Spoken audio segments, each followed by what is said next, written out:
Hey, everybody, welcome to the Profit Tool Belt episode 100. It's here. Pretty excited. Hey, the first interview, we've got 4 in this series, okay? So you might want to spread this out, listen to a couple of pieces at a time. But the first one's McBon Nakenji. He's a member on the Contractor Strategy Group, which is a Facebook group a bunch of you are in already. So you might have already chatted with him, virtually through Facebook. Anyways, he's in Washington, D.C. He's got a background in construction project management. It's a family business. His uncle started it in Cameroon, believe it or not, and then they brought it over to America. And they do kitchen, bath, deck, and patio renos. I love the energy that McBon has. Our pre-interview was great. I'll be looking forward to hearing what he has to say here and what he believes the coaching item can be. So the challenge I want you guys to have is listen to what McBon says, listen to some of his answers, see what your situation is, and see if we don't solve some of those things for you as well. So a big thanks to McBon for being on the show, and let's get to it. McBon, how are you? I'm good, Dominic. How you doing? I'm so good, man. It's great to have you here. You're a member of Contractor Strategy Group. Yes. You answered the call. We put out a call for podcast guests. Yeah. And you were one of the first guys to say, I'll do it. Yes. No, I appreciate it. Thank you. Yeah. Thank you for inviting me. Absolutely. And you're also very active on there. You asked a couple of great questions there about flowcharts and business planning and strategy. And Yes. No, it's a good group, and it's helped me out with a few roadblocks in my construction business as somebody that's young as I am in the construction industry. yeah, actually, maybe we should start there because other people may not know you or they might not be part of that Facebook group. Can you tell us who you are and how the heck you would be talking to all of these construction professionals around the world? So I'm just a quick introduction. I'm McBon. I go by the name McBon Jakenji, and the company was actually formed in Cameroon, Africa, by my uncle who just passed away last week, actually. Oh, I'm sorry. Thank you so much. So the company was named after me. My dad, who was his brother, came to the U.S. and started the company here. After my dad had a few, health issues where it limited him from exceeding the company to a size extent. I feel like it's only right for me as his son to take over the family business. And at that point, I started to like the name McBon. I never liked it before. So, I started steering in that direction, and I went to school for construction project management. So I do hold a bachelor's degree in construction project management. Oh, okay, cool. I learned the full scope of construction, from project management to scheduling to job site management. I mean, I've worked as a field engineer, project engineer, and even virtual construction coordinator for big companies. I've ran jobs from $20 million to almost $300 million for for different commercial companies. Yeah. And what's your specialty now at your company? So my specialty now in my company is basically still project management, but the company is more focused and tailored towards kitchen, bath, decks, porches, and patio remodeling. So renovations on an existing, even if it's a deck, it's on an existing house. It's not a new build, right? No, it's not a new build. No, not yet. We're not starting there yet. Yeah. And what city are you in? Washington, D.C. Oh, okay. Yeah. You've got some weather to deal with from time to time. I know. But I'm from Minnesota, so it's not too bad. Oh, it's not too bad. Yeah. Minnesota's got weather to deal with. Yes, I went to school in Minnesota, so weather there is terrible. Well, today we're gonna do coaching. This is episode 100 of the Profit Tool Belt podcast, and I'm so proud you're here with me. And so I want to ask you, if you were to identify as a business owner, as an entrepreneur, what's the one critical constraint? What's the first thing that you think of when you think of what's the roadblock holding you back? Can I give 2, or am I only to give? Yeah, you can give 2. Okay, sounds good. So my first roadblock is wasting time going to jobs.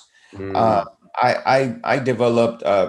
I recently found out, and I'm talking literally not even up to a year ago, about the ability to pre-qualify clients before actually going out to the job site, which I've been utilizing.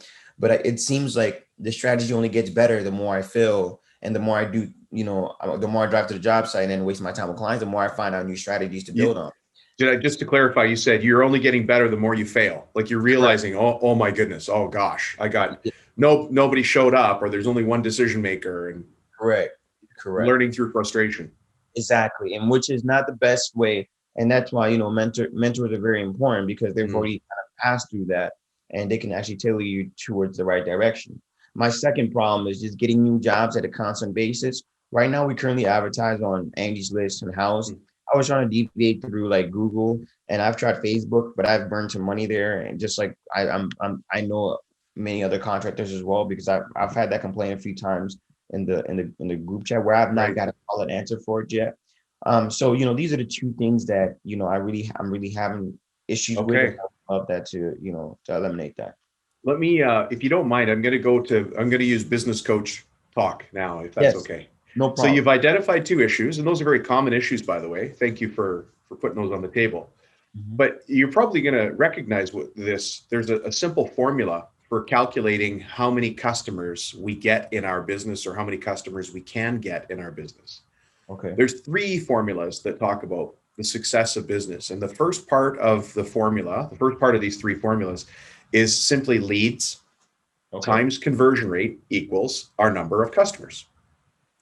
And if I heard you correctly, your second item, getting new jobs, is more about lead generation. And your first item that you mentioned, which is wasting time going to jobs where it's unqualified, the people don't show up, there's no decision maker there, they don't have the money, they don't actually own the property for some wacky reason, they want to get a quote from you to tell their landlord, whatever. We've heard a million things, right? Yes. You've probably heard wackier things than I have, but no, you just mentioned a whole bunch of things that I need to start looking out for right now. Yeah, right. I mean, who would think a tenant would call you and ask you for this big plan for a deck renovation, and then just at the very end tell you, oh, we're going to pass this on to our landlord and see if he's interested. Yeah. But it happens, right? Yeah. So you're nodding your head like it's happened. Yeah. Anyways, that's a conversion rate issue. Okay. So we have two separate issues. The first issue is lead generation. The second issue is conversion rate, and that will give us our number of customers. You might say number of clients, number of projects, whatever it is. I'm just using business coach lingo. If you were to focus on one of those things, which one do you think is the greatest roadblock to the future of your company right now? I think, man, that's a tough question, because I feel like they both go hand in hand. And conversion. So it's going to be almost hard for me, Dom, to kind of put one over the other, because at this, truly, frankly speaking, at this point, I'm at the point where I think I'm able to kind of convert a lot of clients, but I'm just not doing better than I would like to do it. Okay, good. So conversion rate's okay, but lead generation's a bigger problem. Exactly. Right? Because you're very well spoken, you're very well presented, and as you know, half of the time showing up to get to do the estimate, you're going to get the job, as long as it's a real job. So let's jump then to lead generation, to getting clients. But I want to add some detail to that, if it's okay. Yeah, that's fine. And so if you've got your pen handy, let's write this down and let's define the issue really clearly on paper for you and for me. Okay.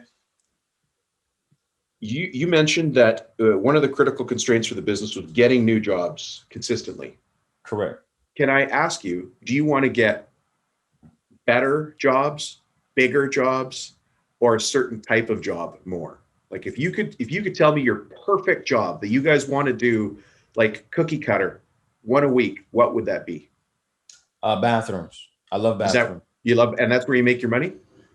It's where it's very simplified for me, and it's also very beautiful and attractive to a lot of clients. Yeah. So like it has a formula when you come to bathroom and kitchen remodel. They kind of go hand in hand, but it has a formula. You have your cement board, you have your mud, and you got your ceramic tile. Then you have your vanity, your either stall or a shower, and things like that. So it has a formula to it, where not only the reason I love it is because doing the estimates, I already have a template for that.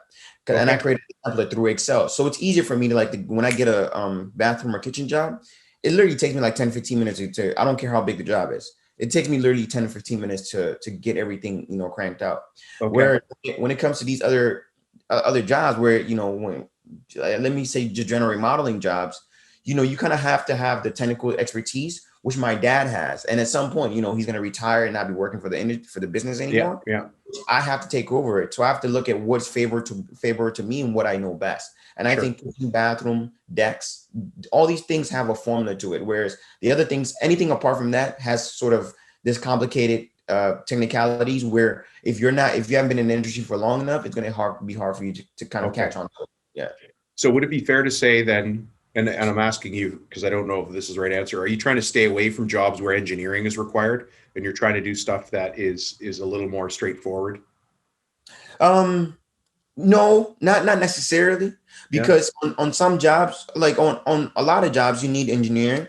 And obviously for stuff like that, I would hire a sub. I won't do it myself. So, for things like that, I'm not worried about it. I'm not worried about it at all. Yeah. But you think bathrooms are if you could do bathrooms, do you have the crew? You've got your pricing down. You're confident in your pricing. Have you calculated your margins to make sure you make money when you do a bathroom? Yes, I have. And then you have the crew that can knock out a bathroom with confidence? Yes. Oh man, wow. They're amazing. Okay, now can you tell me specifically, and maybe you don't want to do this on an open show, but do you know the neighborhood where you would love to do bathrooms? This is the perfect neighborhood. You can almost see the clients in your mind's eye. Their names are Jack and Julie. And I don't care what their names are. Their names could be Jack and Jack or Julie and Julie. It doesn't matter to me, but can you see that perfect neighborhood where that bathroom is right now? Yes. So I cannot see that perfect neighborhood. But I am starting to kind of figure out the perfect neighborhood for that. And actually on my to-do list right now, I have on my to-do list to contact these companies that we advertise with to start targeting those neighborhoods that I'm referring to at this point. So, so no, as of right now, but in the future, I know that I'm going to be able to kind of identify those. Yeah. Okay. So that's good. That's where we need to start with, right? Because we have to build the business with intent. Or sometimes we call it building the business on purpose. Mm-hmm. If you, and you're not different than a lot of people, if you just run ads, you put a couple ads in the newspaper, believe it or not, those still work. And you run ads online, you're running all over town, you're getting leads, but you're not focused on what you want. And this is your business. So you get to build if you wanted to build bridges, like concrete overpasses, you can do that. You just got to go find bridge work, that kind of civil engineering work. If you wanted to build decks, then you go find neighborhoods that need decks built. And so the issue that I think we're going to identify today is that we need to focus on the right kind of client and the right kind of neighborhood. Okay. So let's put that as in the form of a question on paper. And I'll say it out loud and then you edit it. You tell me how to change it. How can I find more of the right bathroom renos in how can I find more of the right bathroom renos in I want to say the perfect neighborhood, but that's not, we actually want to use the name of the neighborhood for you. Can you think of a bathroom job you did that it just went off, it just was smooth as butter, made money, no hassle, the people paid, they had credit, no issue? Crazy part about Washington, D.C. is that a lot of people have a lot of disposable income. Yeah. And because, that's the state capital. And then, on top of that too, you have lawyers, you have, I know sometimes lawyers, when you send them the contract, they try to tweak stuff. So I've been. Oh yeah. So they're no angels. Yeah, they're no angels either, but at least they have the income. But I'm just saying that they have the disposable income to spend on that type of stuff. And I have been to one client where the bathroom reno was really smooth. We would have made money from it, but as stated before, my dad never went to school. So when it comes to project management, he doesn't do that best, and he's normally the one that's on the job site running the day-to-day crew. Okay, so that was a little hassle at that point. But now we're smoothing that aspect of things out. But all things being equal, that house in that neighborhood was the perfect job for you. You could, Yes. if you did jobs like that all day long, you would be thrilled. Yes, exactly. Okay, so I don't want you to name the neighborhood in case one of your competitors is listening, but do you know the street that that house was on, or the family name of that job? Yeah, it was Pastrix. Okay, so Yeah. think of the Pastrix house. Go print out a map, Yeah. and the center of that map is the Pastrix house. Hmm. Draw a circle around that, maybe a circle of 5 or 6 miles. Because like any city, there's rough parts of town and there's good parts of town. Like DC's got some desperate parts of town too, right? Yes, You exactly. don't want to be doing work there. There's no use. It needs Yeah, the work, but they can't pay for the work. And it's exactly. the same everywhere. Albuquerque, Toronto, it doesn't matter where it is in the world, or Sydney, they all have great parts of town and they have rough parts of town. Yeah. But let's come up with some ideas for how we can get more Pastrix type jobs. What would your idea? What would it be if I gave you the challenge? Tell me 3 lead generation methods to get more Pastrix jobs. Actually, can we change this? Can we change this to not Pastrix? Can we change this to Walmart? I just thought about a job that went so smooth I totally forgot about Oh, it. that's even better. Yeah. Yeah. Okay. I'm Yeah. okay. Walmer. Let me write that down. Walmer. Volmer. Volmer. Oh, oh, Volmer. okay. I totally spelled that one wrong.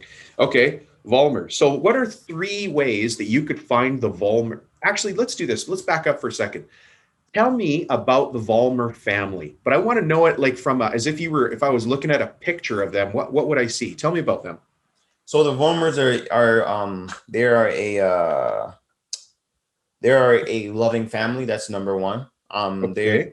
They are they want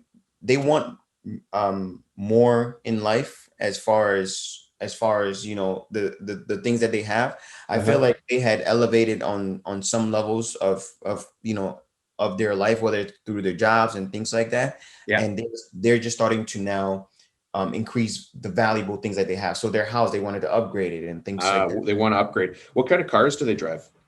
I never checked that out. And crazy thing about this story with the Volmers is that I never met the guy. Like I sold him, before I met him, worked on his job for almost 3 months before I met him. He was sending me payments, never saw him till the job was complete. Okay.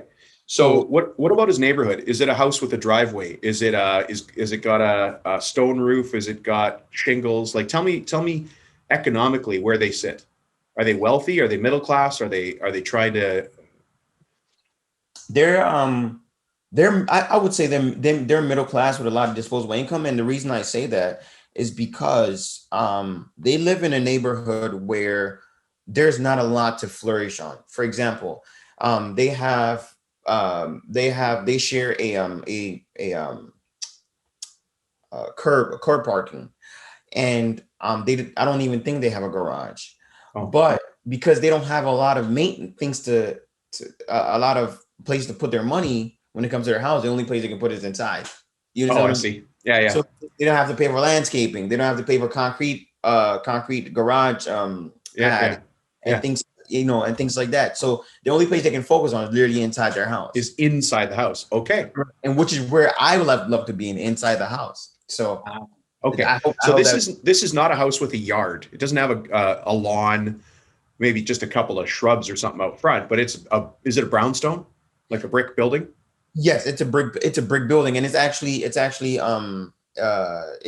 would not say a row house. Because they do have a gap between the houses, I but know it's what you mean though. almost similar to a row house. And they have a little bit of a yard, but if they weren't if they weren't at the end of the street, they wouldn't have that much yard. Yeah, I So if got you. we're in the middle, they would not have a yard at all. So let me ask, do you know if their kids go to private school or public school? No, but I would think that their kids go to private schools just because of the way that they're Okay. able to move around. Because I mean, he just got here. He and his family just got back in town not too long ago, but they're planning to go back out of town for us to do more construction in their home. Oh, do they have a holiday place, like a holiday cottage, holiday cabin, I think holiday so. condo? I think so. Okay. So now I know a little bit more about the Volmers. Mhm. And if I know about the Volmers, and for those of you listening, I'm trying to get a sense of the neighborhood that McBaugh is dealing in. Because once I know the motivations of the people in that neighborhood, I have to speak to those motivations. I have to think like they think to market to them and answer the questions they've got, because they have questions. They want a certain type of contractor who's got a certain quality, but they have certain problems in their mind that they want solved, right? And so now let's go back to lead generation. How can I appeal to these people? How can I find them at their time of need to help them with a bathroom reno? Actually, one more thing. Why did they want the bathroom renovated? It was just so old. It was just Okay. it was outdated. Okay, but why now? It's been outdated for 10 years. Why now? I think the I think there are two things to this, and maybe you can correct me if I'm wrong, but they finally we're out of town, and I think that's probably a good question to personally ask him, and I think he's gonna be very open to answer that. But I think it's because they were out of town, and then he's actually the vice president of because every time that I want to look up his estimate on my computer, he pops up on like Google search on the Okay. right corner of my Yeah, browser. don't say his company name, please. But No. he's the vice president of a.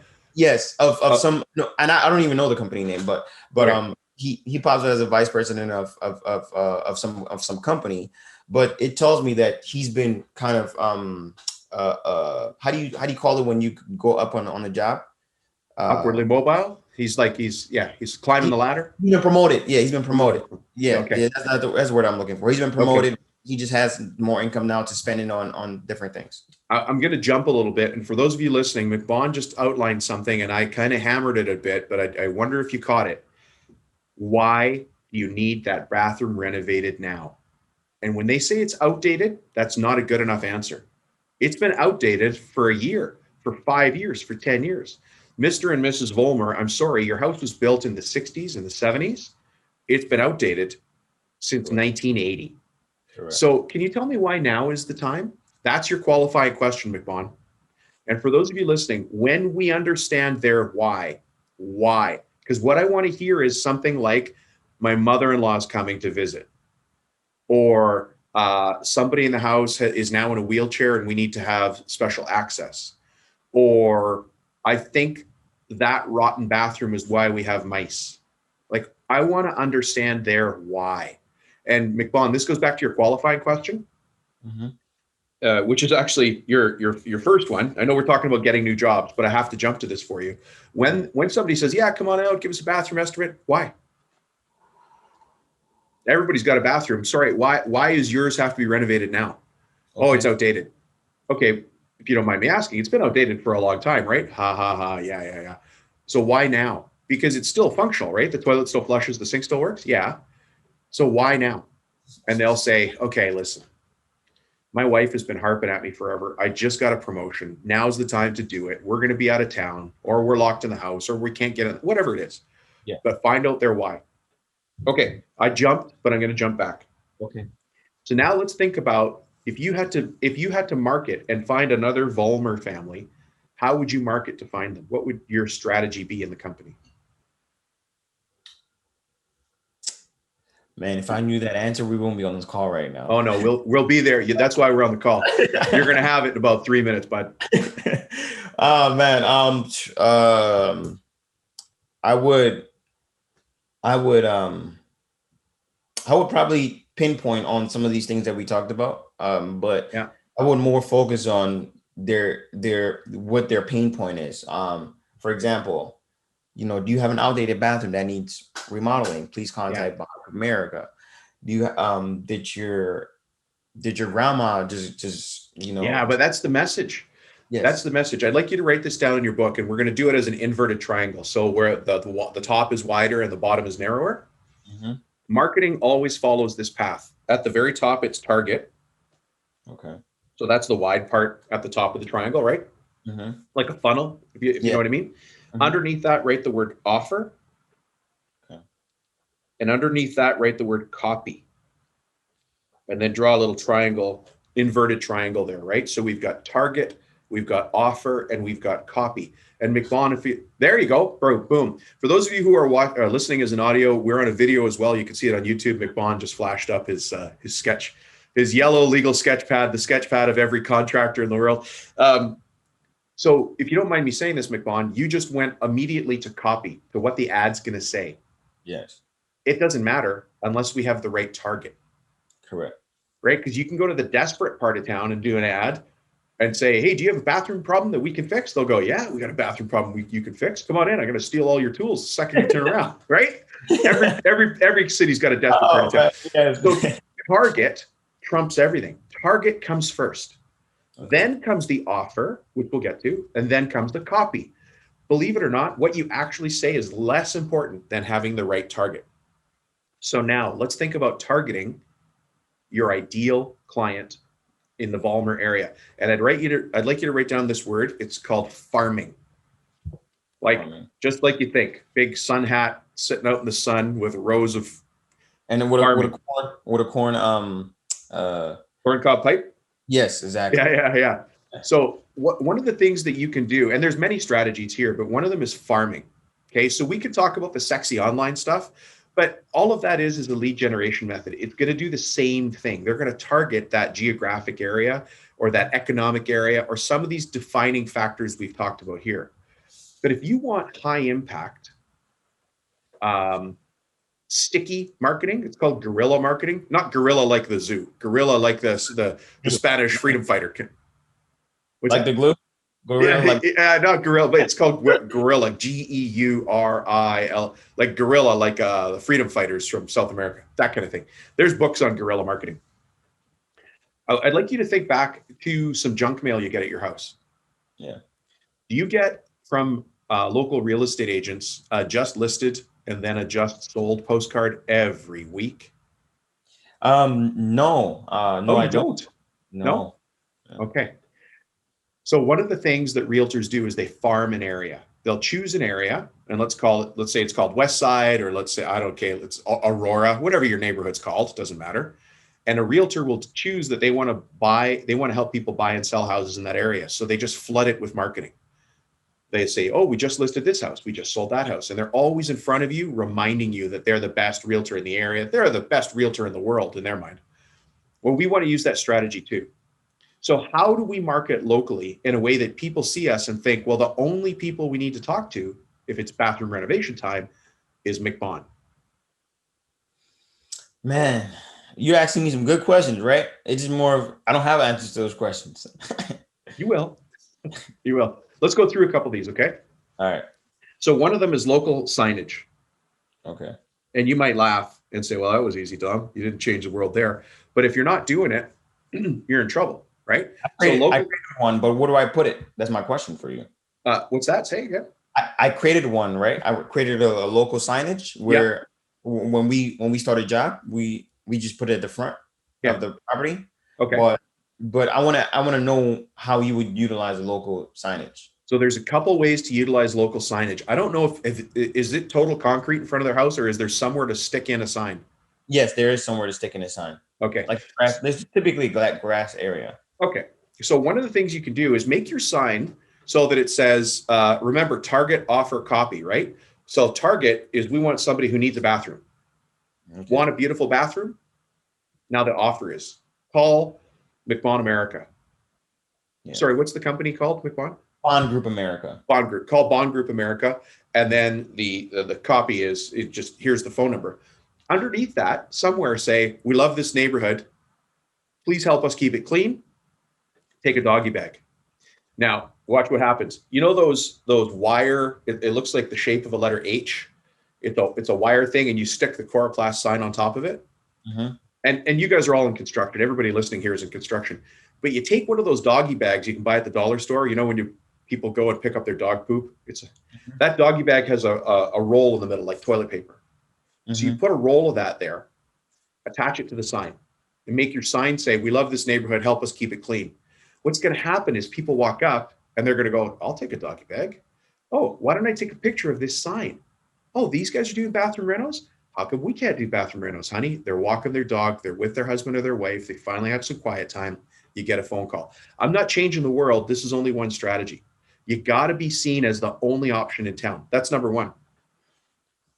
Let's talk about another local signage thing that people always overlook. When your crew parks on site, do they park? I know they don't, because you don't have driveways in this area. Do they park on the street parallel with traffic? Correct, they do. Okay. So do you use A-frame signage? What do you mean by that? Like on the So cars? an A-frame is like a sandwich board. No, it's like the thing you see outside of a coffee shop or a bar. It's 2 3 by 4 sheets of plastic or wood, and it's called an A-frame sign. No, Never seen those before?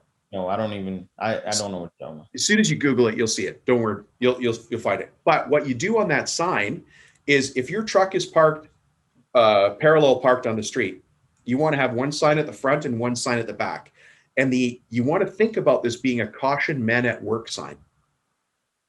But what it's going to say is, another beautiful bathroom by McBaugh America, with your phone number. Simple. And what happens is, people see that, you want them to slow down because your crew is working. There's got to be one at the front and one at the back, slightly sticking into traffic. What happens is, Mrs. Jones drives by and she's like, Oliver's are getting a new bathroom. How come I can't get a new bathroom? Click with her phone, right? So it's a very professional look. It doesn't have to be expensive at all. So you've got 2 local signage things. Okay. So there's local signage 1. You've got the sign in front of the house. You've got the A-frame, which is like a caution men at work. And then you've got some cheap stuff you can do, McBaugh, like very, very cheap. Anytime you do a house, you do something called a 5-5-10 strategy. So you take door hangers. You can get door hangers on Vistaprint or on any print-on-demand site. Do you know what door hangers are? Yes, we have some. Okay, yeah. Why? We have to start utilizing them though. Yeah, you just walked into that trap, buddy. Why do you have some? Get them out. They don't do any good in your office. Yeah, no. I literally just created it like last week. I confirmed the design last week. So I know I'm giving you a hard time. You knew that. But yeah, if anybody listening has marketing that's sitting in their office, shame on you. Get it out there, right? Yeah. Okay, so listen, the 5-5-10 strategy is super easy. When you go do a quote at the Vollmer's house, you go 5 houses to the left, 5 houses to the right, and 10 houses across the street. Just do a door hanger. When you show up on the first day, 5 to the left, 5 to the right, 10 across the street. At some point, randomly, when you're at the house, 5-5-10. So you could do that yourself. It's not complicated. At the end of the job, 5-5-10. Okay, so there's some easy strategies to do. None of these are going to change the world, but altogether, you own that neighborhood. You own Aurora or Vollmertown or whatever it's called, right? You own that neighborhood, and people now start to see you and go, we need a bathroom reno. We should call these guys. Yeah. Okay. Here's another one. And the reason I asked if they're going to private school or not is very important. I want people to listening to this to think about this with respect to private schools, places of worship, and golf courses. And you're now thinking, what the heck is Rubino talking about? But all 3 of those places have charity silent auctions raising money for something, right? So schools raise money for the school, places of worship raising money for the church, the synagogue, the mosque, whatever it is. What was the other one I said? Golf courses raising money for whatever. Mm-hmm. Contact the local church, place of worship, golf course. Ask them when their next charity silent auction is coming up and if you are able to donate. I don't know what you're going to donate, and I'll allow everybody to come up with their own strategy on that. But when you donate to the local school, you're going to be marketing to the decision makers who are already trying to raise money for the school or the place of worship or the golf course, right? Mm-hmm. And you've got a chance to get in there where nobody else gets in there, because all the other people are marketing through Google AdWords and this and that, blah, blah, blah. If I'm not looking for it, I'm not looking for it. Yeah. But when you show up at as a community supporter at the place of worship doing a charity silent auction, right away they're like, oh, okay, well, I needed that cutting board that McBaugh donated. Isn't that interesting? Oh, we do need a bathroom. And your name just gets out there. You just got to be in the neighborhood in ways you hadn't thought of before. Yeah, no, and that makes a lot of sense. And these are things that were at the back of my mind. It just were things that I'm not the best. I'm not the most comfortable person. I like being in the office. Like I know as a contractor, that's like I guess like the opposite. But get a guy. Get a guy. Hire a guy. Make it one of your crew's jobs. Make it your laborer's job. And you say to him, the laborer, once he gets everything set up, laborer, your job is to go 5-5-10. I can do the 5-5-10. It's just more of like just going to these like places like a school, church, and Yeah. so on and so forth. Yeah. And then sitting there and then having to donate. I just think I can use my time a lot more efficiently than sitting there. But I understand what you're saying, but I do definitely see the value in that. It's just more of I'm basically flipping a coin at this point and hoping You've that got it. Yeah, you can't flip the coin. So let me Yeah. give you a couple more before we move on to roadblocks, what you think might be some roadblocks, okay? The other one is find the hottest realtor in that neighborhood. I'm going to keep using the name Aurora because I don't know why. And some people listening are going to say, Dom, Aurora is the worst part of my city, but Yeah. it doesn't matter, right? So let's just say the neighborhood's called Aurora. Go find the hottest realtor in Aurora and go find the nicest used car dealership in Aurora. In both cases, go to the realtor or the owner of that used car dealership and offer them some certificates they can give their clients for when a deal is completed. If you need a bathroom renovation, we've got a special relationship with Bon America Renovations. These guys do great work. And it's our gift to you for buying this used Volvo.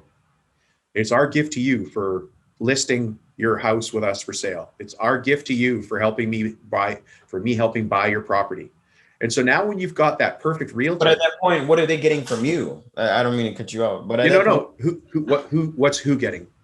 the car salespeople, So what you want to do is you want to give, let's say, a coupon to the car dealership or even the realtor for $1,500 off. Okay. Now, you and I both know that that's going to end up somewhere in the pricing schedule, but it's $1,500 off, right? It's our initial consultation process and quality control and our 7-step blah, blah, blah process. But I need to see a value there. So now the car dealership is going to say, I look like a rock star giving out $1,500 certificates. And I don't care if it's 15 or 500, but don't make it $3. Nobody cares, right? Yeah. Same thing with the realtor. Their ego is going to go through the roof because they're going to get to say to their client, I just gave you a gift certificate for $500 off a bathroom renovation. Don't do percentages. Percentage doesn't mean anything to me. Right? It's the same thing as when you say to a buddy, hey, listen, can you help me move this weekend? They're like, I don't know. And you say, I'll give you $12. They're like, no. You go, well, okay, I'll tell you what, I'll give you a case of beer. Oh, I'm in. Does that make any sense? It's still $12, but it's because they see the value, right? For some stupid reason that works, right? Yeah. So use the dollars, not the percentage. All right. Anyways, cool. Let's start to wind her down here, McBon. Out of everything we laid out here, where do you think the roadblocks would be? In the whole strategies that we laid out. Yeah, where do you think where's it going to fall? Where are you going to get stuck? At the church place, private schools. You think you're going to get stuck there? Yes, I think that's where I'm going to get stuck. Why am I going to get stuck there? I can do all these other things easily. I can do local signage. I can do the A-frame sign. I can do the 5-5-10 strategy. Yeah. I can do the finding realtors and giving them that little coupon. I can even do it digitally. It's like a lot of these, like finding the realtors. I can say, hey, print out this card when you resell a house. Give it to them that what they have a 1,500 whatever, right? I can do all these things because it's more efficient to me. But I feel like with the other stuff, it takes a lot more time. But these other things take less time than that one.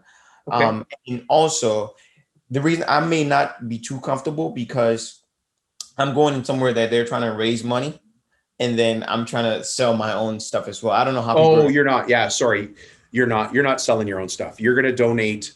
So typically, if you do kitchen cabinets, whoever you sub your kitchen cabinets to, you can ask them to make a wine rack. And say, look, I want to make a wine rack. It's about $200, but do it unfinished. I'm going to donate the wine rack, and whoever buys the wine rack, the money goes to the school. You're going to eat the cost because it's marketing, along with winning the wine rack or cutting board or something like that. They have to contact you to get it finished or to get their family crest or their initials burned into it. So now there's a loop. Now they have to contact you to do you want it matching your house color? Oh, let's see your kitchen, wonderful kitchen. Oh, is that your bathroom? Oh, no, we don't talk about our bathroom. Well, let's talk about your bathroom, right? So you're now in the conversation. Yeah. So yeah, sorry, you're not actually, you're not being predatory to the school or the place of worship or the golf course. You're saying, I'm donating this thing, but don't donate a golf club or a bottle of wine. Nobody cares. Donate something that relates to what you do, but you're going to add on finishing it later. Okay. No, and that works. All these, trust me, Dom, all these things that you mentioned are things that I wish I can literally show you my new pathway to start marketing. Because trust me, I've tried the Google, I've tried the Facebook and things like that. I even hired somebody that like really sold me on the fact that he can start getting me business like next week and some quality clients. Like this guy he said everything from A to Z when it came to Facebook marketing, but you know, at the end of the day, none of it worked. And he just went ghost. Like he just went ghost. Good thing I never paid him for the work, because I've just dealt with so many people so much that I kind of hold them leverage until I see results. Results. Then I didn't pay you for it. And you know, I put money like escrow and things like that, even to that extent, for trust. But like I never saw any sort of success in that. So I started this plan, and I do see a lot of, you know, I do see more success in stuff like this. Not only because, you know, I've heard it from other people, but because, you know, I can see myself on this kind of strategies working for me. Yeah. You just have to find a way to make it work for you, right? The beauty of Facebook and Google is that it also sells you and me, by the way, the illusion, I don't have to do anything. Yeah. The results will just come streaming in. And by the way, online marketing works, that I would suspect you have a target problem. Remember we talked about the inverted triangle? Target, offer, copy. I want to advertise in Aurora to people with a used Volvo that send their kids to private school. You find me that list and we can market to them all day long. Turns out you actually have that list. You can go buy a reverse directory from the US Postal Office and you can do a mass mailer, it's called junk mail, to that exact neighborhood. You said buy a reverse directory? Yeah, buy a reverse directory. It's just all of the names and addresses of everybody in the neighborhood called Aurora or Vollmertown or whatever it's called, right? And it provides, it just gives you the home address, or what information does it provide to you? You know, you can go to the post office. You could say, mail this letter to everybody in this zip code. And every time you show up, they'll just mail it. So you now go and create. So this is another strategy here for local impact for farming, because we're under the heading of farming. You just go and create a schedule for yourself, McBaugh, that says once a month, I'm going to send this kind of marketing piece. And now your job is to come up with, let's say, 4 kinds of marketing pieces, but you're going to send them once a month. So now that's 12 months a year. So you know what I mean? There's 4 pieces, but you're just going to repeat them. It doesn't have to be complicated. I don't want anybody listening to think they've got to get a graphic artist to get something expensive. Write a letter, you know, or type up a letter. Geez, did I just say type? You know what I mean? Yeah. Print a letter off your computer that's simple. My name is George. We do bathroom renovations. We do a lot of bathroom renovations in Aurora. I'd love to talk to you if you need a bathroom renovation. In brackets, is your mother-in-law visiting? You know what I mean? Call me for an estimate and see if it's a right fit. That's all it has to say, man. Could you even send out, fancy. I'm thinking about like even sending out like door hangers, or even like these, or like these square cards. Yeah, they'll mail them. Yes. Yeah, the post office will mail that stuff for you, and you can narrow right down to a zip code and a sub zip code if you're doing condos. That can be done. All right, let's we've solved it on paper. Now the next stage here, McBaugh, is for you to implement it. So I'm going to ask you this favor, if you don't mind. Yes, that's fine. Let us know your results. You know, you're in the Contractor strategy group on Facebook. Let us know your results so that we can, you know, how did things go in the Aurora neighborhood of, by the way, you got to tell me, is there a neighborhood called Aurora in Washington? Not that I've heard of. I thought you were going to tell me it's the sketchiest, worst. We have some sketchy neighborhoods here. I mean, there was a point where just a quick story. There was a point where we were up on working on the house, and literally we were working upstairs. People came and stole tools downstairs in the house that we're working on. I don't know who type of heart. I know. It's crazy, man. I've seen all types of stuff. Yeah. One of the things that when I talk to my clients and guests about working in better neighborhoods and moving up in the scale, I had a guy named George who's a house painter. He's like, Dom, this guy's so funny, man. He's got one-liners all over. He goes, Dom, the best thing about working in nice neighborhoods is nobody steals my tools anymore. That was it. He's like, I'm making money already. I don't have to go replace all my drills and everything because nobody's stealing. All right, sir. Okay. Today, thumbs up for value, thumbs medium for or thumbs down. Did you get what you needed? Yes, I got a thumbs up. My thumbs are up. So I Okay. got a lot of thumbs up for. I have got a lot of value. I think I'm a millennial. You know, not to break anything. I'm young. I'm like 23 or whatever. So I'm more of a digital type of person, Yeah. and all my mentors are actually like a lot older than me. And I had a mentor who has told me these exact same things that you're telling me now, just more of you died right deeper into, Mm, for example, for the churches, you know, having that kind of creating that loop of you know, doing it unfinished and then telling the person, hey, you know, to have it finished you need to do X, Y, and Z, so that they have therefore to contact you. yeah. Local signages, you know, was a thing, but adding the dog bag into it, you know, adds value to it. Yeah. You know, the signage is parking your car and then putting an A-frame in the front and the back, you know, that's, you know, that's something that is good as well, you know. So there's a lot of different things, like even like when you mentioned about like, you know, the realtors, the car companies, or Yeah. the car companies or whatever, you know, given a $1,500 like dollar, you know, discount. Coupon. Yeah, because funny thing that you say that is because I actually closed the Volmers. He didn't. I mean, he had on his contract, I had actually given him a discount on his job.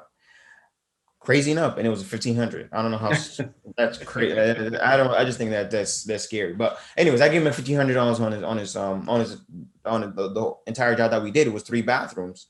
Oh, okay. So that's a lot of bathrooms. Okay. Yes, it was. He gave us 3. Yes, and it was beautiful. Like he loved it, and that they're giving us more work. They're having us do the kitchen now, so you know Hmm. it creates more. You know, but I'm And just. guess what? Everybody in that neighborhood wants to do the same Oh, thing. let me tell you something. The next door neighbor had because he was out of town, so every time that they would deliver something, because he trusted the next door neighbor, they Right. would visit his property, and so they saw us even finishing up some exterior work. Yeah. Because you know, although we focus on these specialty things, we can still do other things, and we don't turn on the job if we know that it's not too of a specialty job. So they Yeah. had to finish their front porch. Next door neighbor saw it. She wants us to do 2 bathrooms as well, and she has a deck at the back that she wants us to do. You're doing my work for me, bud. You're doing my Exactly. work for me. See what I mean? Yeah. Focus on a neighborhood and own that neighborhood. So much so that if I have Rubino renovations and I look at that, I go, no, forget it. McBon owns that one. I can't go to Aurora. I got to go to another neighborhood. McBon owns it. Yeah. No, and I love that neighborhood actually. So, and that's why I had us, you know, really change it up from the other one, because the other one was good, but it just more of, I love this neighborhood because of, you know, where it's located, the drive, the distance from where I'm at Yeah. to there. And also just I see room for improvement. And also it has like a nice ace shop just up the street. So Oh, where you can get your hardware or yeah, your lumber. yeah, whenever we ran out of materials, we just run there. So I just loved it, man. But you know, I definitely got a lot of value, Dom, and I really appreciate that. You know, and keep in mind, I didn't tell you any of these things beforehand, but Right. I, Yeah. but I'm just saying that like I didn't tell you any of these like stories of the Volmers and things like that beforehand, but I can already see how they kind of tied into Right. everything that we were doing The already. reality of the situation. Yeah. Exactly. None of Exactly. this stuff. I don't like theory. Yeah. Theory's good, but it's only, yeah, for what? Reality, like the asking those tough questions. The next time somebody calls you and says, yeah, we need a bathroom reno. Why? Yeah. Does the toilet flush? Does it stink red? I'm Okay. actually about to turn on the client right now, a homeowner right now, just because I'm asking, because per our policy, we like to get over on the phone with homeowners to present Yeah. our quotes. And she's saying she don't want to get on the phone with me. And I'm just gonna tell her, you know, I don't want to do the job because you're already so hard on me, you know, beforehand. She So doesn't want to get on a phone call with you? Yeah, that's not a qualified prospect. no, it's not. I'm gonna tell her right now I'm turning on the job. She said she wants me to send her the quote before we get on the phone because other contractors are doing that. And I'm Yeah, and well, those good luck. Other yeah, contractors, and I want everybody to hear this. Everybody is crazy busy right now, yes, from America to Canada to New Zealand to Ireland, yes, Australia. Everybody's busy, and I get to talk to all the contractors in the English-speaking world. I have the greatest job in the world, man, greatest. yes. Everybody's busy, so she's feeding you a line of BS, and it's never going to go away. So you're right. You're a busy man. I don't. Yeah. Yeah, I'm just forgetting about the job. I'm gonna tell you, I'm not interested in doing it because No, just don't even answer it back. You yeah, value communicate. I mean, obviously that's maybe not the honorable thing, but just say, ma'am, if we're not able to communicate, communication's an integral part of what we do here. And I'm not able to, if we can't do this, then the rest of the job's not going to work. yeah, Right. no, for We all sure. go through a honeymoon phase, right? In the beginning, I'm going to say, oh my God, I love McBond. He's the greatest. Bond Construction or Bond America is the greatest company. And I want to hold him back and go, okay, hold on a second. Yes, we are. And I hope you know that at some point, we're going to find something that neither of us expected. Correct. We're going to find asbestos. We're going to find a pinched copper pipe. We're going to find something. And I just want you to know, I'm only saying that because I've seen it 1,000 times. So Yes. please, at that point, still love me. I'm just being honest. Yes. I've got to change the pipe if the pipe is pinched or, corroded. Yeah. And they'll say, oh yeah, okay, you're right. Because in the beginning, they love you. They're like, you're the best contractor. Yes. But if you can't communicate, we can't do a deal. Exactly. No, you're right. Yeah. You're right. And I'm actually going to add that last statement that you said to my sales pitch when I'm on the phone with them, just so that, because it's sometimes you think that that's something that you guys both are on common grounds about, but sometimes just reiterating it, just put you guys set the ground level for better understanding moving forward as far as communication wise. Yeah, it's a very mature way to look at things, McBond. That's good. All right, sir. Thank you very much. This has been a long coaching session, but I hope you found value in it. Yes, I did. Thank you for joining me for episode 100. This is going to be a juicy episode. I've got a couple more people to interview after you, and we're going to pack them all together in one big episode. Oh, I can't wait for that. Thank you so much. I really appreciate all this. All right. Thanks, Matt. Have a great weekend. We'll talk to you soon. All right. Thank you, Dom. Thanks. Bye. Bye-bye. Well, thank you, McBond, for joining us. That was a very juicy interview. Taking over a family business, especially coming from where you were doing, $20 million jobs and up, and then moving into the family business where you're helping do kitchen, bath, deck, patio renovations. Man, I liked a lot of the things you said. I actually re-listened to the whole episode before I recorded this outro. I went back. I wanted to hear the two constraints that you had when we started, and the two that you outlined were wasting time on jobs that weren't qualified well. And then the second one was getting new jobs consistently. And that's the one we focused on. But I'll tell you what I really like. This was the line that I wrote down and I went back to find is, I get better the more I fail. Wow. The energy you've got in your youth and the wisdom you've already got under your belt is fantastic. So for everybody listening, I really like what McBond said there. And specifically, he was talking about going on sales calls and finding out that the person wasn't qualified. Not all decision makers were there. Whatever else it might be, he realized he had gone out and wasted time. And he says, I get better the more I fail. That tells me that he's looking back on his sales calls and he's learning as he goes forward. And he's only going to get stronger and stronger over time. What a great summation on his part. Anyways, he's a very systematic thinker. As you can see, he knew his margins. We didn't get into the margins in the call, but I asked him if he wanted, he said he wanted more customers, more leads. Did he want better leads, bigger leads, more leads? And then we started to focus down on that perfect neighborhood. And so regardless of the rest of the interview, what did you take away from McBond's coaching session with me? What did you hear? What are the actions you want to take? So based on what you heard today, what are you going to go do? What are you going to go change? And what are you going to do more of because you think you're already doing a great job at it? Whatever it is, take some sort of action. We've got 3 more interviews coming up. Stay tuned for those. And a big thanks again to McBond for joining us for this. I really appreciate you joining us here on the show and being so open and honest with the situation you've got. I think you helped a lot of people today. Thanks, folks. Stay tuned. More interviews are coming.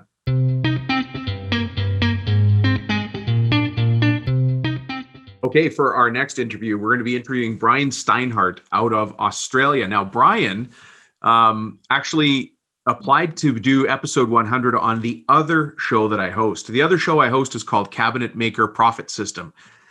So it's business talk on that show, more specifically geared to people who go to a shop and do their work there. So if you have a machine shop, if you do metal work, if you do cabinetry, that's that kind of audience there. But anyways, Brian's a great guy. I've known him for a long time through the Facebook group, Contractor Strategy Group. And he was also one of the first people to buy the book. And then he and I got to chatting. He's just a great guy. And today we're going to pick apart one of the issues that he sees in his business.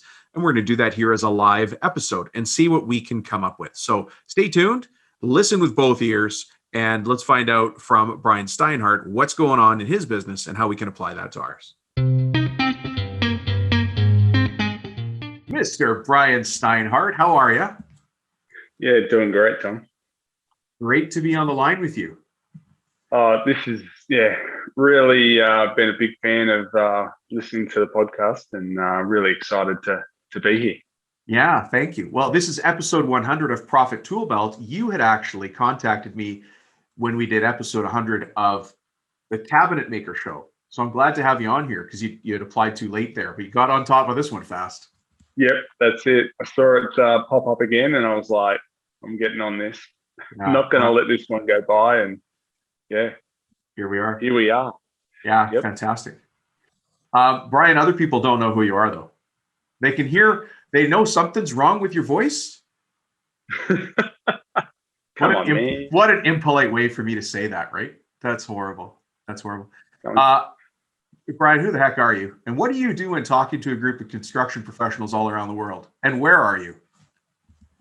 So my name is Brian Steinhardt. I'm from Australia, just north of Sydney, up on the Central Coast. I'm a cabinet maker by trade. I've been doing this for 20 years now, and just over the last few years, really trying to improve running my business and trying to learn how to run that better. So that can make more money. Yeah, make more money. But it's more than money. You're a family man as well. You've got a beautiful family. Yeah, I've got three daughters and a wife, and two employees, and just looking to improve and do better.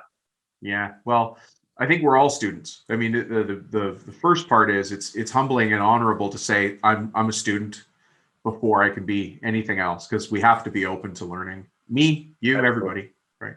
Yep.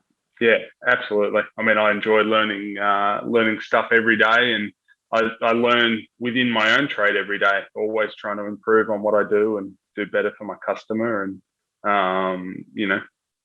get it more level and produce a better product. And we're constantly honing that situation. But the time has come where I need to start honing the other stuff of running a business. The business part of running a business.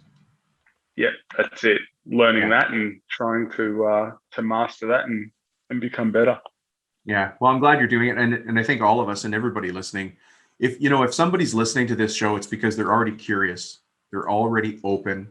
They've recognized something isn't the way they want it to be. And so they're looking for answers. And maybe today in the sample, the demonstration coaching that you and I are going to do, maybe they'll get a nugget of wisdom or insight as well. Yep. Yeah. Heck, maybe they just won't feel as alone thinking, oh, I've got the same issue. Right? Yeah. Yeah. So, Brian, what we're going to do today is we're going to do like a mini coaching session, just a small one. We're going to focus in on one aspect of your business that you think needs the most attention. And then once we've identified that together, I'm going to work with you to try and get the action items in place that you can take action on. And I'm hoping that whatever we talk about today, you can take action on within the next, I want to say 90 days, but there's got to be something in there that you can take action on in the next 24 hours. Yep. So that's a lot of pressure on both of us. Sounds great. Yeah, you're up for it. All right. You know it.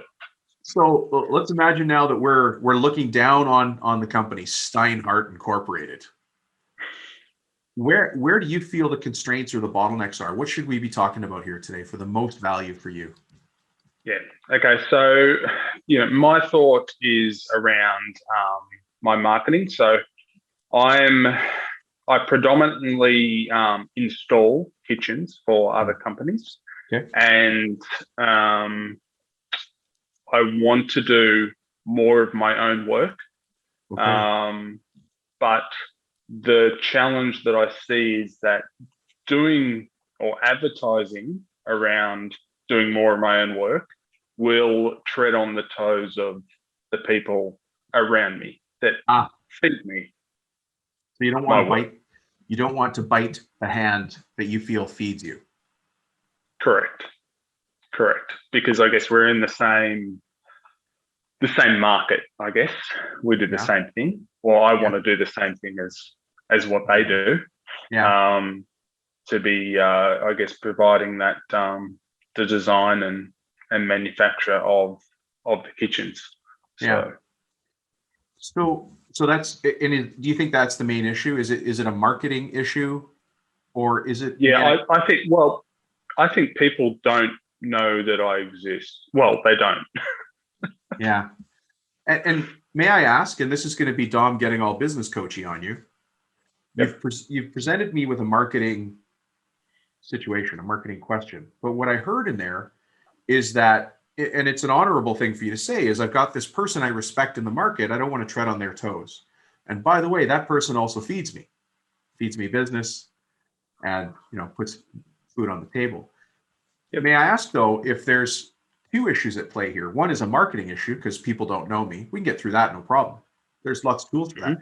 But is there some belief issues going on here, where you have an internal tripwire or internal switch that keeps saying, I want to do that, but I want to do that, but the butt switch. We're going to call it the butt switch.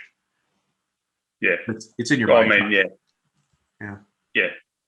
I mean, yeah. Maybe it is. Maybe it is a just believing in myself that I can do this without having to rely on other people and worried that there's not going to be work, or am I going to do it and whatnot. I've put a lot of things in place over the last I guess few years in trying to spread the wings, so to speak, so that all my eggs aren't in one basket. That's a great point. So do you feel, by the way, that's a great point, are all your eggs in one basket now with that cabinet maker? No, they're not. But I guess they feed me. It's just a lot of work. Sure. It's just a lot of work. Yeah. And just consistent. It's just there. It's going to happen. Yeah. Have you ever gone to talk to this gentleman? I assume it's a gentleman. Have you ever gone to talk to him about this? Not specifically. Yeah. No. Not. I mean, they don't mind me doing my own work because they don't keep me busy, 5 days a week. Yeah. They've had sort of opportunities, I guess, to do that, and they need to, they only make money on their product. They don't make money on the install. So, they need to be turning over the jobs to make money. So they need to get a job and they need to turn it over within 3 weeks. So if I'm not available, they go to the next person. Yeah. So, I'm going to say something that anybody that does cabinetry is going to get angry with me for saying. Can I say it? Yeah, go for it. It's really hard to find good installers that you trust. So hopefully that gives you a little bit of thought to yourself to stand a little taller and say, you know what, I do great work. And, it's hard. It is hard. And I talked to lots of cabinet makers because of the other show. And it's just hard because they're going to take a finished product. They're going to drop it off and you're going to install it in the house. And you're the one who has to talk to the homeowner who puts a lawn chair up and gets a cup of coffee and watches you do your work. Yeah. And you have to be that special kind of person who can do that. Yeah. I mean, look, I don't want to blow, smoke up my, my own, but yeah, I do a good job, and, For sure. that's what people have, told me, and, I care about what I do, and, I do want to do a great job for the customer, but it's just, it's time for me to be, getting more of my own work and less of the labor intensive, work. And as we get older, that labor intensive work gets harder and harder and harder, and our knees creak a bit more. And why does my elbow hurt? And my back never used to feel that way. And so if you have a pen handy, Brian, I'd like you to write down this question. And it's actually not even a full question. It's only a couple of words that starts the question. And the question is, how can I, and then just put 3 dots after that with a question mark. How can I ... And then the second question, if you can write it right underneath that, is what if ...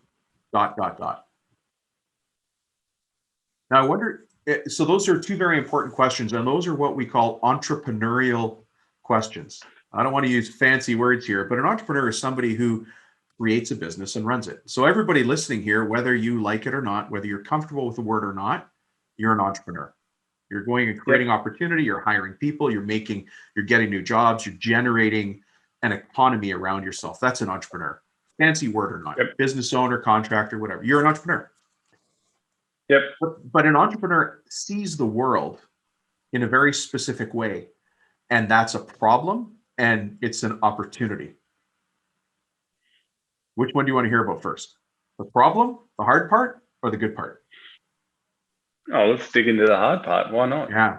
The hard part is if that entrepreneur mindset is a voice in your head, and by the way, in my head all the time, and it's loud, and it's annoying, squeaky and nasally and whiny. The entrepreneur mindset is only one of 3 ways that we see the world as business owners. And so the other 2, so there's the entrepreneur mindset that's completely focused on that question. How can I ... or what if?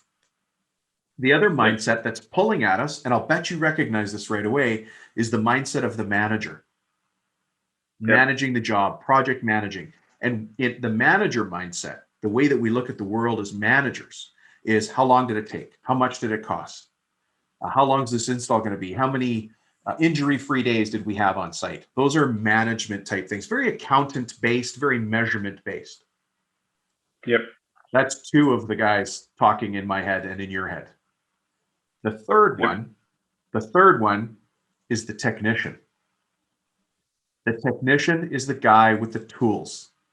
The technician is the guy who knows how to build beautiful furniture, who knows how to fix any hot water tank anywhere in the world, who knows how to roof any steep angled cedar shake Spanish tile roof. That's the technician, whatever you're really good at. And those 3 voices are all clamoring for space in our head. Yep. So now when you ask the question to me, Dom, I have a marketing issue. Is that a technician? Is that a guy on the tools issue? Is that a manager issue? Or is it an entrepreneur issue? Well, I guess it's somewhat of a manager issue because you're thinking, how am I going to do this? How am I going to do that? Is it going to be, am I going to have enough work? When you go back to listen to the recording, you just answered the question. How can I? How am I gonna? Right. So it's an entrepreneur question. Now, 10 people listening to this show know where I stole that from. And they're screaming right now at their whatever they're listening to their podcast on. And I got that from a book. It is a Bible of business improvement. It's called The E-Myth Revisited by Michael Gerber. You're nodding your head. Yeah. Have you read that already? Yeah. Yeah. Yeah. I think I'm on the 3rd. I just finished the 3rd trip of that one. Okay. And I keep listening. Actually I find it's amazing how many different snippets you can get from a book after re-listening to them, because you've either grown or you've learned something else, or I didn't hear that the first time around, or I didn't read that. That didn't compute because I didn't know about it. But then you hear that, and then you get the next bit, and then you get the next bit. So I think we say that. I think we say the same thing about school. Why am I ever going to need to learn this? And then you go out in the real world and you're like, how do I solve for X again? What is that? And then you always know it, right? But you didn't need to know it in algebra because it didn't make sense. Yeah. But Brian, the reason I'm pointing you back towards that book is because what I'd like you to do is, if you've already read it 3 times, go for 4. And maybe if you've read it, listen to the audio. And it's not sorry, I've done audio. I've only, okay. Yeah, I like audio. It's just, I can do it while I'm driving. Yeah, multitask. But we still haven't, I don't believe we have actions to get you over the issue of marketing. Because you're right, it's a marketing question, but there's also a little bit of belief in there. And the belief comes back to, you're Brian Steinhardt. And you have 3 beautiful little girls. they're going to look back at you one day and take direction as to what they should do or accept in their lives based on what they see daddy doing. And it's the same with me and anybody else listening, right? Yep. And so I'd hate to see you in a position where you said, well, I wanted to get ahead, but somebody else wouldn't let me.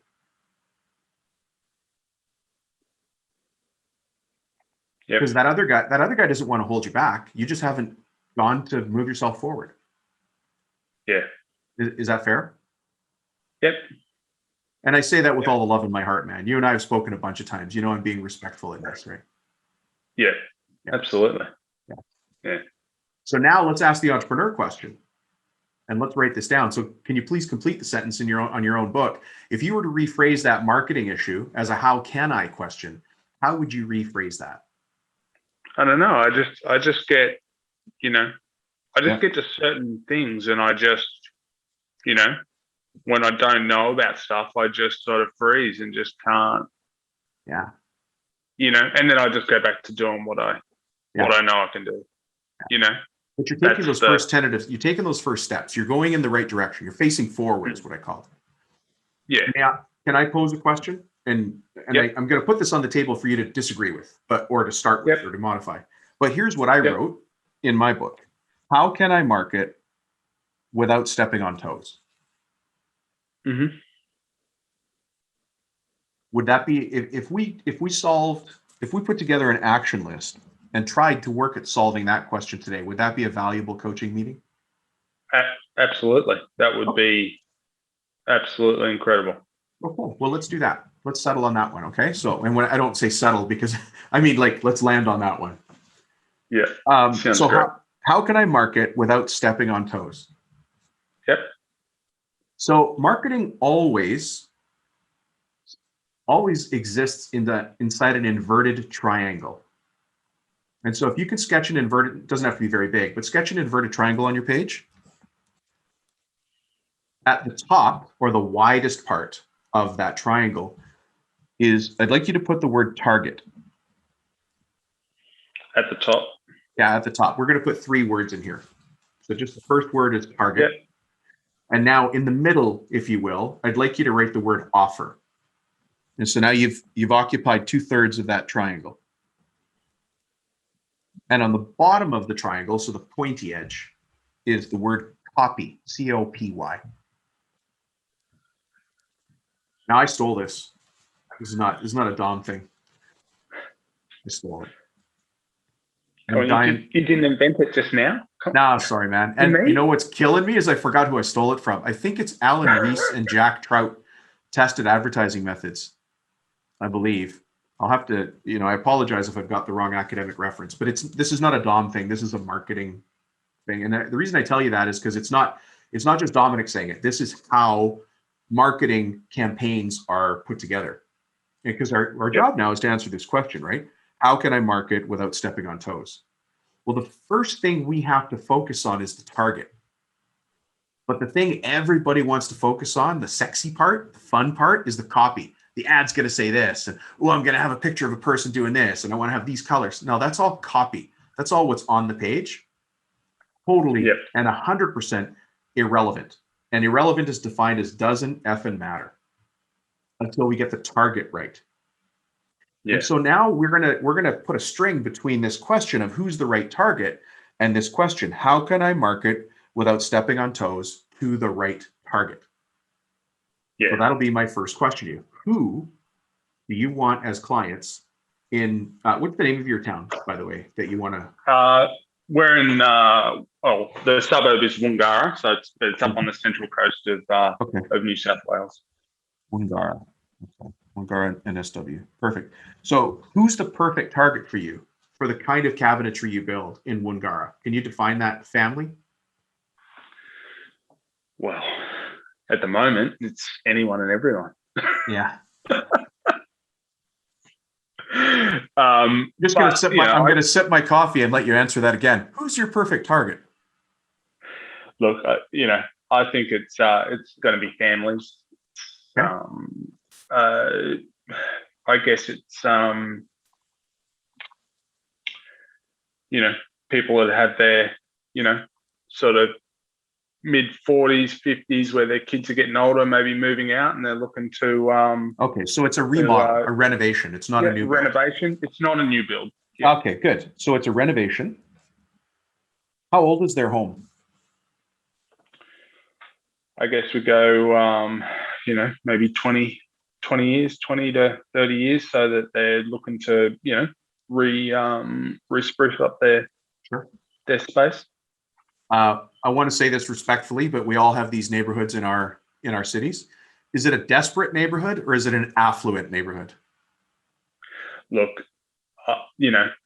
definitely there's both. Who do you want to sell to? Oh, definitely affluent. Yeah. Like you don't want to leave your truck and come back to no truck or no tires or no tools. No. Yeah. Definitely not. I know we're laughing and joking about this, but this kind of intentionality is specifically what we need to answer. And the next level of my question is, I'd like you to tell me a neighborhood, and then we're going to go in a weird direction. So tell me a neighborhood where you've done work before, and maybe this other bloke, this other guy doesn't do work, but is still just really fits the bill for the kind of work you want to do. Yeah. So, I guess there's quite a few suburbs around that definitely, higher sort of market. Yeah. Let's go Terrigal. So, we're down Terrigal? Maybe, it's probably half an hour away. Okay. But you're sort of down close to the beach. There's, a lot of older homes and, Is this other guy operating in Terrigal? Look, I guess he's all over the shop at the moment, but yeah, listen, by the way, I just want to point out, I actually don't care where he operates, but I'm being respectful to you and your relationship with him. My only goal, the only person I'm working for right now is guess who? Yeah. Who am I working? Yeah, that's it. I actually don't care about anybody else. My job, and actually, no offense, Brian, but I'm not even working for you. What's your company name? Yeah, Waterfall Kitchens and Cabinetry. That's right. So right now we are having a meeting for the benefit of Waterfall Kitchens and Cabinetry. Yeah. And so Waterfall Kitchens and Cabinetry gets to go wherever the heck they want. Yeah. If you tell me you want to start painting bridges, I might look at you funny, but I'm like, okay, let's go. We can make that happen if we have the right plan, if we have the right intention, if we set up the right systems. Now, people that paint bridges that are listening to the show are getting all freaked out, but Dom's coming for you. Dom's coming.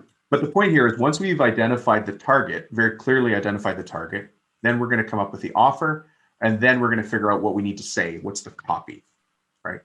Yep. So we've got a target, Terrigal. Now, I'd like you to tell me more about the homes. I'd like you to tell me more about the families that live in the homes in Terrigal.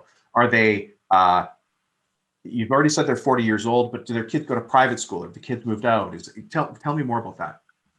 Yeah, I think, definitely, kids are starting to move out or, finishing schools and, parents are looking to update their home. The houses are they're sort of near the beach. So, they're definitely sort of on the higher sort of the end of the market. And sure. What kind of cars do they drive there typically? I would say there's also probably a lot of not retired people, but, sort of people that come up from the cities. So to get away from the hustle and bustle. Okay. There are holiday homes and things like that. So, I definitely, so it's definitely. One of the jobs that you have, Brian, is you need to be able to very clearly define who the people are in Terrigal. I hope I'm saying it right. Terrigal? Yeah, Terrigal. Terrigal. Terrigal. Okay. Sorry, I'm probably anybody in Australia is just laughing at me now for yet another reason. But we have to clearly identify them because, and it's going to be very nuanced. It's going to be very minor, but they look at the world a slightly different way and they see things a slightly different way. The streets in their neighborhood are a slightly different thing, and your marketing is going to need to appeal to that to a certain extent. So get to know them really well. The reason I ask what kind of cars they drive, and the reason I'm going to ask you to find out who the top realtor is in that area is because the top realtor already has relationships with who's coming and going in that neighborhood. And the people coming in are the ones very likely to do some sort of renovation. Other GCs in that neighborhood or renovation contractors are very likely they need to meet you. You need to go shake their hand. Yep. The reason I asked about what kind of cars they drive, let's say they drive Volvos, but use a used Volvo. Yep. You need to go and talk to the guy that runs the dealership, the luxury or mid-range dealership. And what you would say to him is an offer, because in his mind is what's in it for me. Right? His why is I want to sell more cars to more of these ideal people in Terrigal. And so you're going to go to him and say, look, here's a coupon for, and we're going to make something up, X amount off of your next built-in cabinetry or wall unit or whatever you build for them. He gets to look like a rock star because every time somebody buys his used Volvos, he gives them a gift certificate for $1,000 off cabinetry, which, by the way, we'll deal with when we talk to pricing because somebody's paying for that, and it's not the Steinhardt clan.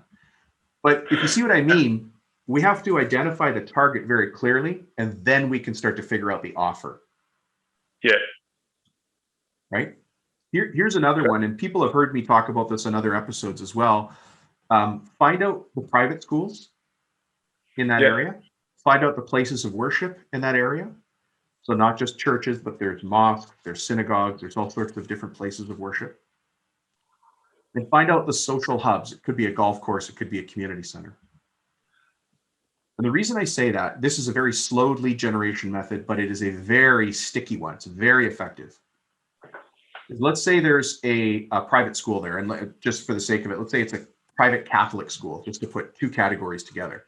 Well, you want to contact them and find out when their next charity silent auction is. And you want to donate something to that charity silent auction. And since you're a cabinet maker, you're probably going to want to do something in wood. Now, I'm not here to make you give stuff away, but let's say you use an unfinished wine rack, a 9-bottle wine rack, as an example.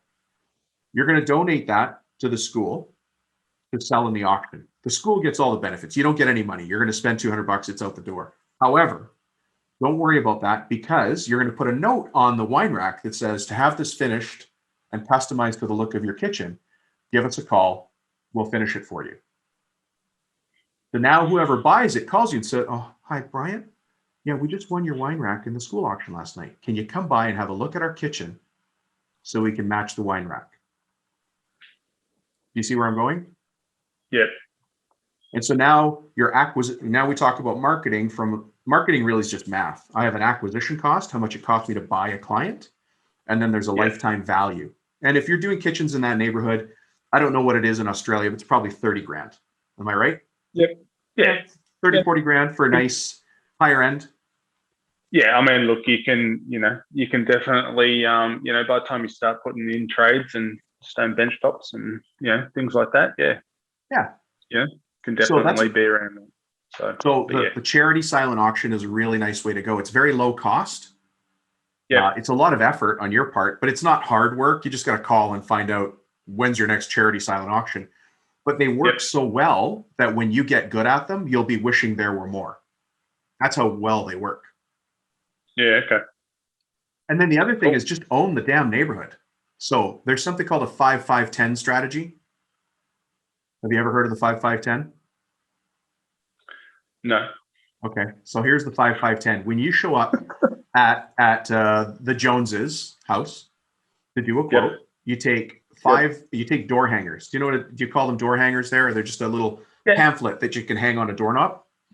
Yep.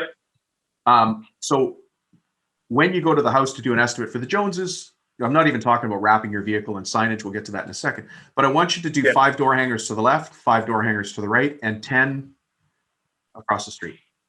Okay. And it'll take you 3 minutes. It takes no time. But the way to own a neighborhood is to let everybody know you're there. And so one of the greatest places to look for inspiration for how to do local marketing is to watch the realtor who's the biggest in that neighborhood. Yeah, okay. They do farming. Yeah. And you notice I haven't talked at all about SEO and hook back pages and lead pages and funnels. That stuff's great, but it's going to cost you money. Yeah. The stuff I'm talking about is cheap. It's called guerrilla marketing. Yeah. I'm not talking about zoo gorillas. I'm talking about guerilla. It's Yeah. a very well-known strategy. Guerrilla marketing, Guerilla, guerrilla marketing strategies. Okay. Low cost, high impact, very sticky. Yeah. So now we've got target, we've got offer, and then the copy. The copy is next. The copy is what are you going to offer? And what you say on your sign or what you say on the door hanger is, we make beautiful kitchens in, how do you say it? Terrigal. Terrigal. Wherever it is, Woongarra. Wherever it is. Just say Woongarra. Yeah. Custom kitchens in Woongarra. And people will jump on. You'll be surprised at what you'll get. Yeah, okay. Yeah. There are an incredible amount of very successful cabinet shops in the world. And you and I have never heard of any of them. And that means there's so much opportunity. You know? Yeah. And you're not stepping on the other guy's toes. No. Just got to get it out there. Yeah. I mean, if it makes you feel better, when you walk into a house and they say, we're dealing with Jones Woodwork, who's the guy, I'm making that name up, then you can politely say, well, I couldn't imagine a better contractor for you. I love Jones. I do a lot of work with that guy. I'll let you continue down that path. Nice to meet you. And if that makes you feel like you've done your part to allow him to have his market, that's great. But otherwise, you go hard, man. This is your world. You get to have anything you want. People fought wars so that we had the right to do whatever we wanted within reason and morals and ethics. But people fought wars and died so that you and I could go knock on a door and do business. So why would I stop you? And he won't stop you either. Yeah. Yep. That's heavy stuff. You probably didn't think I was going to go there. Look, I love it. So if we stop the meeting right now, what do you think the roadblock would be for getting any of this done? There's not. Okay. Does it all seem doable? Yep. Okay. I'm going to be quiet for 30 seconds, which is tough for me. Can you please scribble in your book the first 3 actions you think you need to take based on what we talked about so far today? All right. So we're going to get some door hangers made up so that when we go do a quote, we can do the 5-5-10 strategy. Yeah. Going to go to somewhere like a golf course or somewhere to be able to, put in either something for a silent auction or, maybe something up on the wall at those areas, just saying we do, maybe try and put something up on a notice board. Yeah. And sorry, the other thing was the silent auctions at schools. Yeah. And then community, places. So that was sort of 2.5. That's okay. What else have you got? Is there any books that you might want to read or re-listen to? Well, I definitely want to go back and listen to the E-Myth again. Yeah. E-Myth Revisited. It's good headspace. I know they talk about pies in a pie shop and that thing. It's just an allegory. It's just a story. I think I'm actually gonna get there because that's the one that I've listened to. Isn't there the E-Myth Contractor as well? Yep. Yeah. I think I'm gonna get that one just for the different avenue of, even though they talk about the same stuff, when they put it in different contexts, it really does help sometimes. Would you believe I've never read the E-Myth Contractor? Yeah, okay. I haven't. I've read the E-Myth Revisited. I've read the E-Myth Revisited multiple times and audio multiple times. But the Contractor one I've never. But you're right. The point is just hearing a slightly different angle might give you the momentum you need. There are so many local marketing strategies that you can put in place that really don't take a lot of time. Is your vehicle wrapped at all, or do you have signage?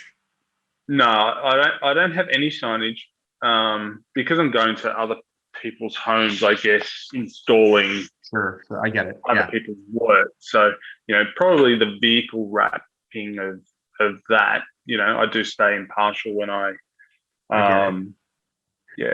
But allow me to ask, and I think that's respectful. If you're doing an install for me, I don't want you showing up in your own cabinetry branded truck. But if you're doing one of your own jobs, would you feel comfortable putting out your own signage? Yeah. Okay. So when you get your own job, I have some signage suggestions for you, and these are very impactful in what's called hyper local, in a hyper local way. Are you familiar with what an A-frame sign is? Yep. You can get them online, or you're a cabinet maker. You make one, and put your own sign on. But you want it to look very nice because your ideal client is looking for a certain level of quality. So don't make a cheap sign. Get it done right. Get a sign that's wrapped, as an example. But I'd like you to get 2 of them, not just one. I'd like you to get 2. Yep. And now this, again, I'm wrapping this up in, this is a Brian Steinhardt job. You got the job, you're doing their built-in, their vanity, whatever it is. So it's your job, you're not working somebody else's job. But now when you go to that home, do these homes in this neighborhood, do they have a driveway up front, or do you park? Yeah. Or is it? Yeah. Look, most of the time we get as close to that. They do have driveways. So most of the time we do get as close to, because we're putting the tools in and out. But we can definitely. I'd like you to park on the street if you can. And the reason for that is you take those 2 A-frame signs and you put them one in front of the vehicle and one behind the vehicle, but a little bit out in the street. Yep. And the sign says caution. And then another beautiful kitchen renovation by Waterfall Kitchens and Closets. And then on the bottom, your phone number in big enough print.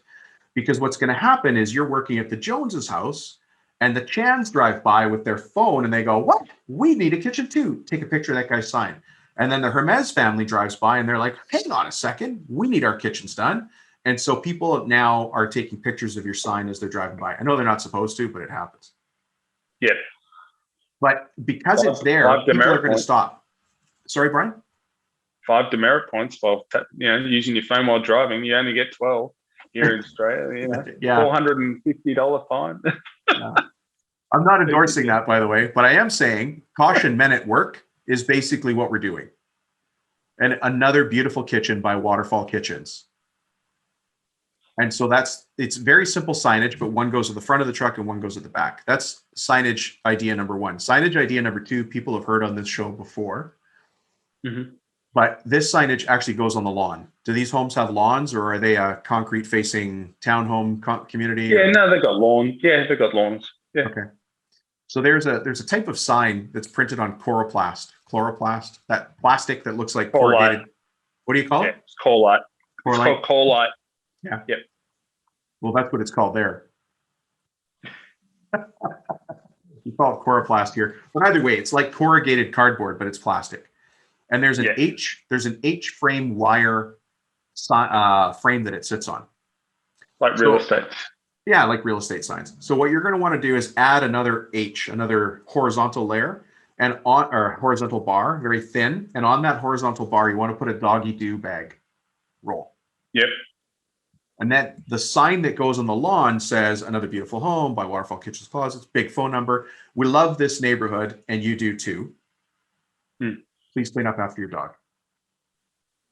Now, people will see the doggy bag there, and they're like, hey, these guys love our neighborhood, and they love dogs. And people that love their dogs, as you know, these are their fur babies, right? But you've engaged me. Remember the Target conversation? If I'm walking my dog in that neighborhood, I probably live in that neighborhood. And so out comes my phone. I take a picture. I take a doggy bag. So are you putting that at people's houses that you're doing work for? Yeah. And again, this is houses that you have sourced the job for, not.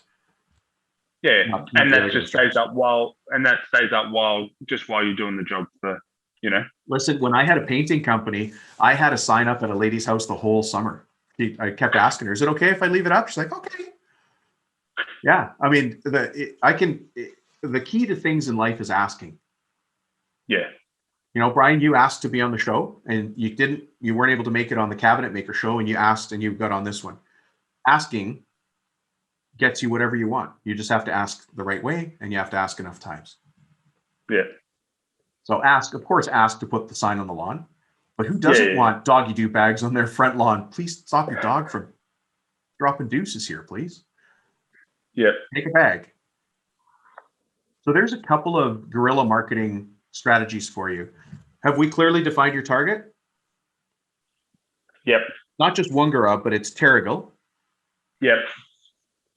We worked a little bit on the offer, which is Another Beautiful Kitchen by Waterfall Kitchens. Yep. And then the copy is actually the same thing in this case, Another Beautiful Kitchen by Waterfall Kitchens. Yep.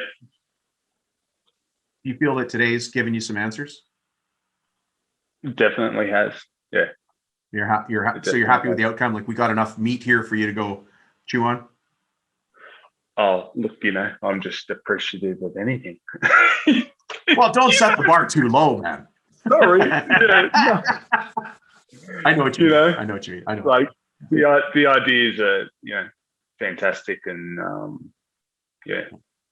And if you don't mind me adding, the ideas start with our mindset. Everything starts in my mind.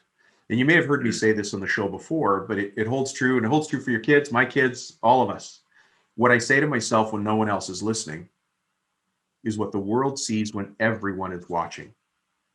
And so what I see in Terrigal is you're not active as a cabinet maker, because what you say to yourself in your mind, that but switch, is I want to market, but I'm doing a lot of work for the other guy. Hey, that's fine. Keep doing work for that other guy. He needs you. And I can go generate my own business too. Nobody's allowed to stop you. Not in a democratic country. Nobody's allowed to stop you from succeeding. Yep. Yep. How's that? Just got to get it out there. Heavy for a Friday? Saturday morning. For you, yeah. Yeah. Brian, I love talking to you, man. You've always got a big smile on your face, and you're just a great guy. So I'm happy you've been a guest on the show. Thank you. No, thank you for having me. Yeah. All right. Well, in a couple of weeks, this will be live, and you can go listen back and take notes again. Yep. All right. Thanks, Brian. All right. Thanks, John. Have a great day. Yeah, you too. Thanks. I love talking to Brian. That guy is facing forward in his life. What a great coaching meeting that we had. But just wonderful. And we had a chance to talk about something that's very important for us as business owners, which is the entrepreneur word. And that scares some people. They don't like that word at all. It scared me for a long time.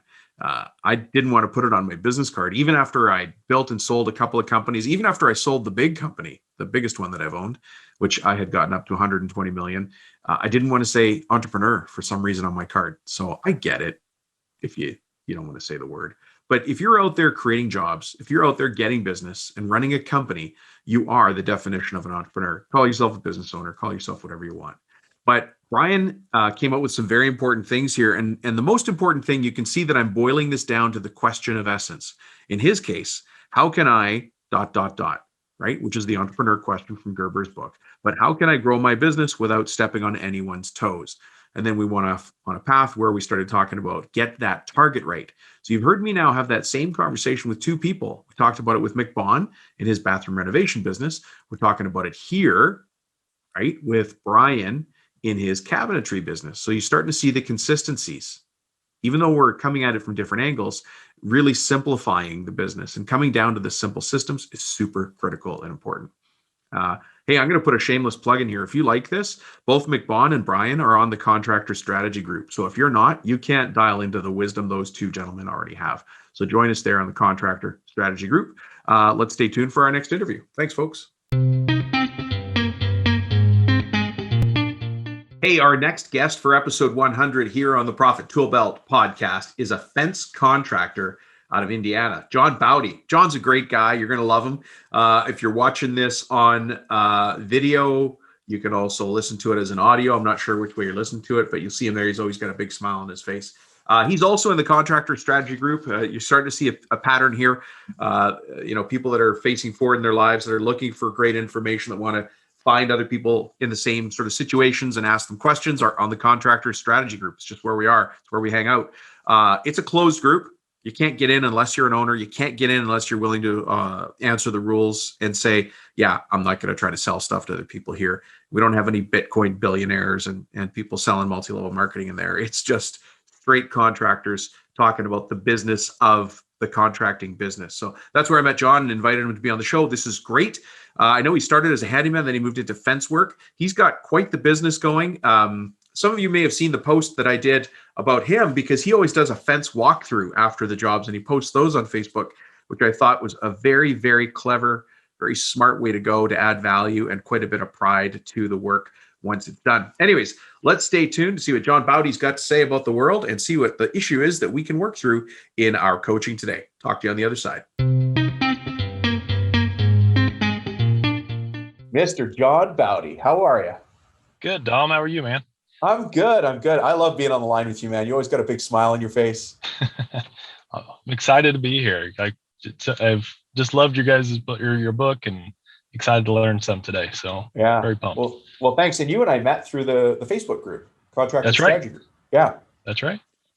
I like your videos. You do videos too, where you walk around and show people the fence work you've done and the site layout. That's right. Yep. Kind of do our after job walkthrough is kind of what I'm showing people. So yeah, how do people like that? Like your clients? They seem to really like it. We have at least like 2 or 3 people that follow us every single time we do it. So that's kind of cool. So we get quite a few comments and questions and stuff, but it's good interaction. Plus I get to see this beautiful face, right? So yeah. Well, people who are watching this as a video, are you wearing your colors there? What's this? That's right. You got the Stony Creek Fence Co. Nice. That's right. That looks good. I'm glad you got it. Thank you. So people who are listening, this is a video as well for episode. John, you're here for episode 100. That's a big deal. That's awesome. It's a big deal, man. Yeah. Thanks for joining me. Thanks for being a volunteer. So we're going to do some coaching today, and I'm going to ask you a couple questions so that we can. Okay. See, this is my serious voice, John. I can feel it too. Can you feel it? Not just hear it, I feel it. I dropped an octave. But the goal here is to actually make this a valuable discussion for the two of us, so that you get some clear actions that you feel are the right actions to take in the business in the next 90 days or so, like something that's actionable.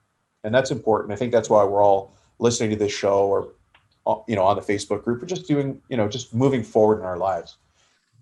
So why don't you do this? Tell us a little bit about your company and where you are, and then we'll launch into, naturally, that conversation will just come from that. Sure. So yeah, go ahead, please. Absolutely. Well, I'm John Bowdy, and I own Stony Creek Fence Company. We're in Anderson, Indiana, which is about 20 minutes from Indianapolis, just northeast, I guess, of Indy. This is our 4th year as a fence company, and I had 2 years prior to that as doing handyman work. So we made the switch over 2 years after that. And what kind of fences do you do, specialty wise? Nothing super special. I mean, a few custom things here and there, maybe some horizontals, but we try to keep it just pretty consistent for our crews. Aluminum's very big in our area, wood fencing, obviously, and some PVC as well. Okay. But you don't do cedar panel fencing or any other panel fencing? Not the panels. So we build everything piece by piece, or stick build, as some people say it. So yeah. Okay. And then lots of work with HOAs, or is it refencing in an older property? What's the specialty area? A pretty good mixture there of new homes that are being built all the time in our area. People that have moved into an older home. Obviously, sometimes they don't have fencing. Yeah. And then obviously there's some fences that just cannot be saved, so they need to be replaced. Yep. Just got to redo them. Yep. Yeah. Do you ever get into interesting conversations with a neighbor who has some opinion about your client's fence? Not yet. So now that you say that, I'm sure that'll happen soon. But no, not really. Yeah, Sorry, I don't know if we're just kind of in and out before they even see us. I'm not sure, but no, we haven't had too many issues with neighbors. So okay.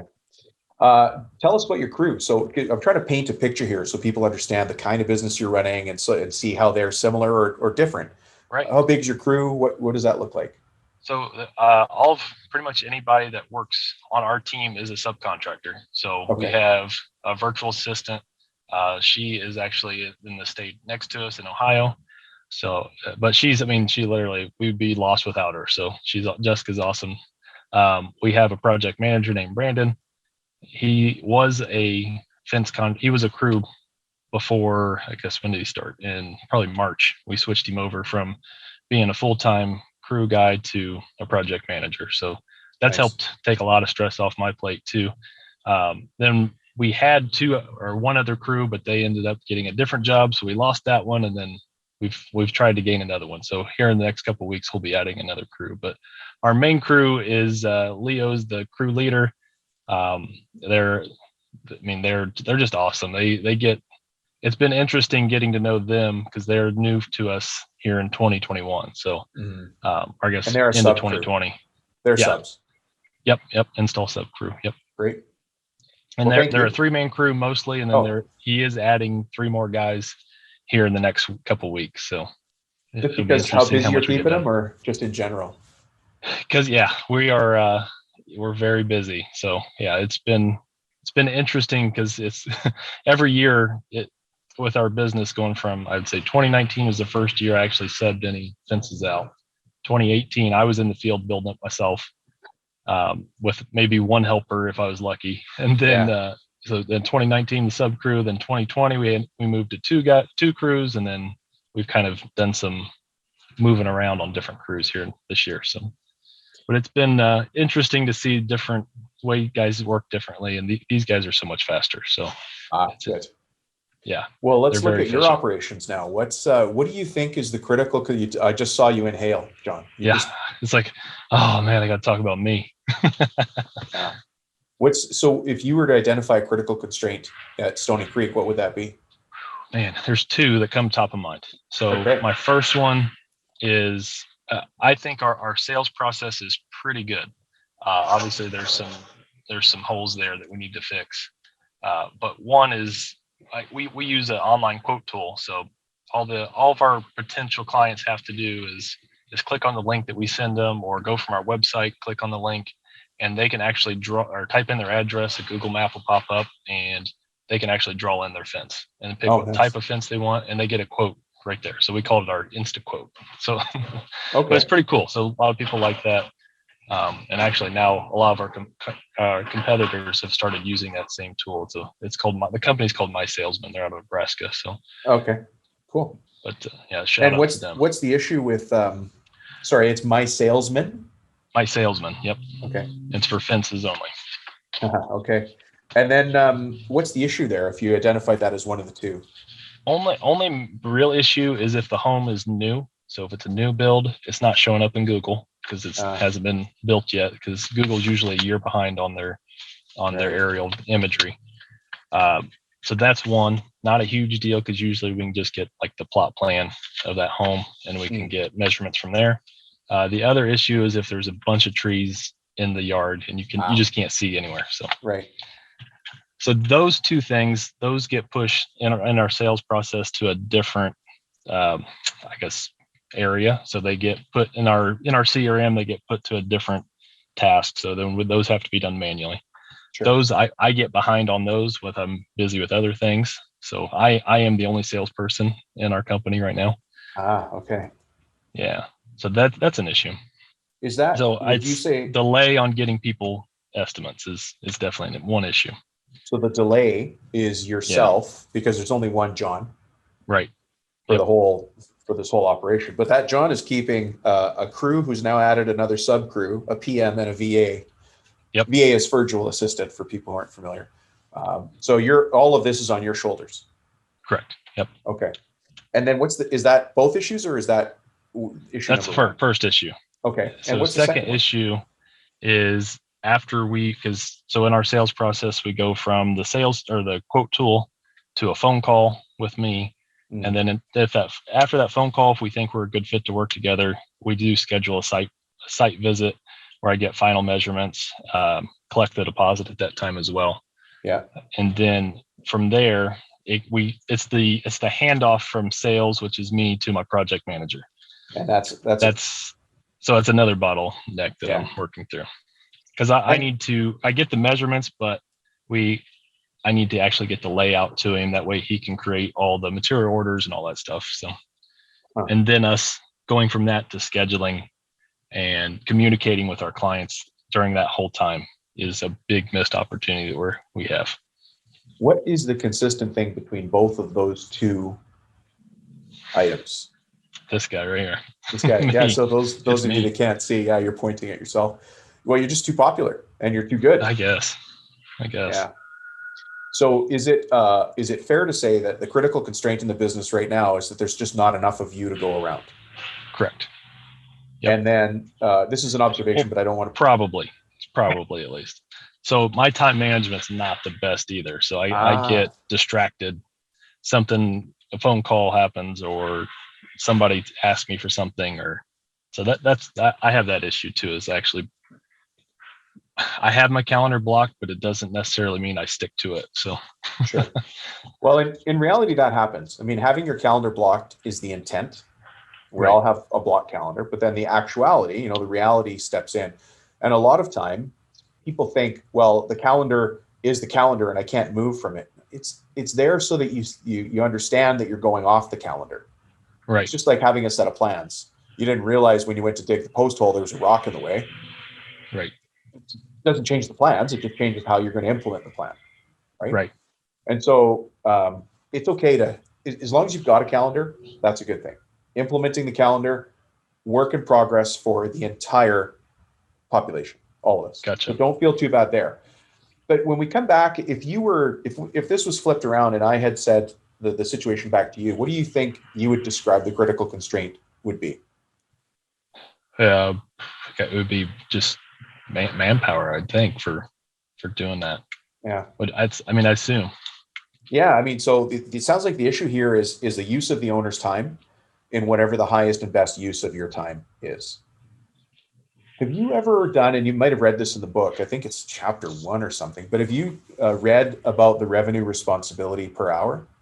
Yes, I do remember that. Yeah. And so we're not going to share your numbers here on a public podcast. It's just you and I talking, you, me, and 10,000 of our closest friends. Right. So we can. I'm totally cool with that too. If you want to, sure, go if you through the like, real numbers. yeah. Let's do that. What's your top? I'm just going to grab a calculator. What's your top line revenue? So right now, I think we're just over 400,000 for this year. Good for you, man. That's great. Last year we did a total of 560. So. Oh, okay. So you are on a trajectory because as we stand right now, we're only in the 5th month of the year. Yeah, we're looking like we're going to double. Uh-huh. Well, welcome to this is the answer to the question. What would happen if all your dreams came true? Right. You're like, my hair is on fire. But let's do this revenue responsibility per hour calculation because it's an important number that we're going to keep looping back to.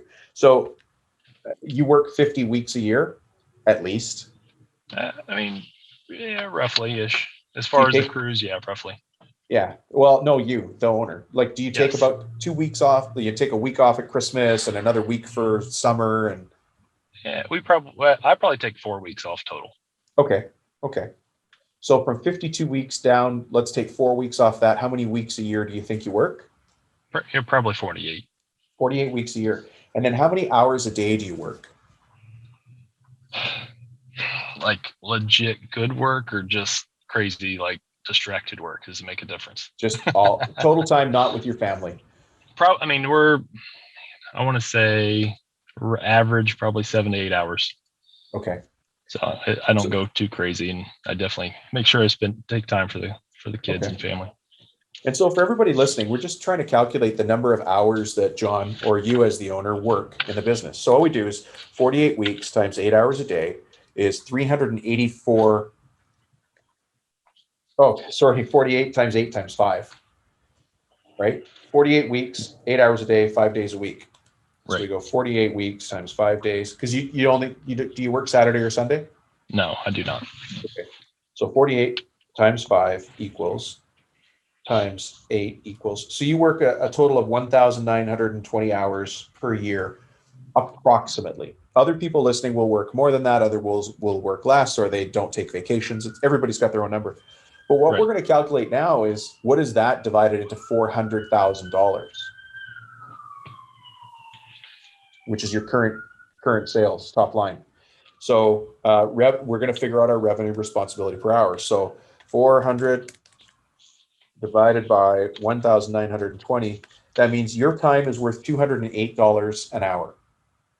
don't know if you can see the screen there. $208.33 an hour. Guess who's in trouble now, John? I don't know. Dom. Okay. Dominic is, because unless this meeting is worth $209, you're free to hang up. Gotcha. Right? I mean, we have to take your time seriously. And you now employ a virtual assistant, project manager, a crew lead who has 6 subs. So that's 9 people rely on you to generate this $400,000. Taking your time very, very seriously comes as part of being a business owner. Right. And so we have to make the best use of your time at all times. So this number, $208, is just where you are. $208 per hour. Right. It's just where you are right now. How does that feel? Yeah. I mean, definitely makes you look at things differently when you know that number, right? What kind of things? Like what do you automatically think, man, I can't do that anymore? Yeah, because I get asked to, run by a job site and bring them a, box of nails or go pick a sport up. That's probably not worth my time. Yeah. Now, sometimes we have to do it. Who else can we do it, right? Who else can do it? Who else or how else can we do it? And so the fact that it's not worth your time, but it still needs to be done, just might mean you need a better system. Right. Like maybe that needed to be dropped off, or maybe we need to fix our ordering system so I don't have to go back. What are the other things we could do that would stop these job site reactive things? Like, for instance, what would stop you from having to drive to job sites for something we forgot? Definitely better planning up front. I guess the good thing is I don't do that hardly ever now because we do have a project manager, so he gets stuck doing that. So okay. If it comes to it, which is we're getting better with our ordering process and system. So sure. But yeah. What else is eating away at your time? And think about 15 minutes here and there. What's taking 15 minutes here and there? Oh, definitely going through the Facebook rabbit hole or something like that. Just distraction that is not even business related, even though it was intended to be business related at first, and then goes down a different trail. Yeah. So how do you overcome that kind of thing? Because we do need to get information. You need to get your education and inspiration, or see pictures of somebody else's install and understand how it's, you're there for a reason. Right. But how do you limit that?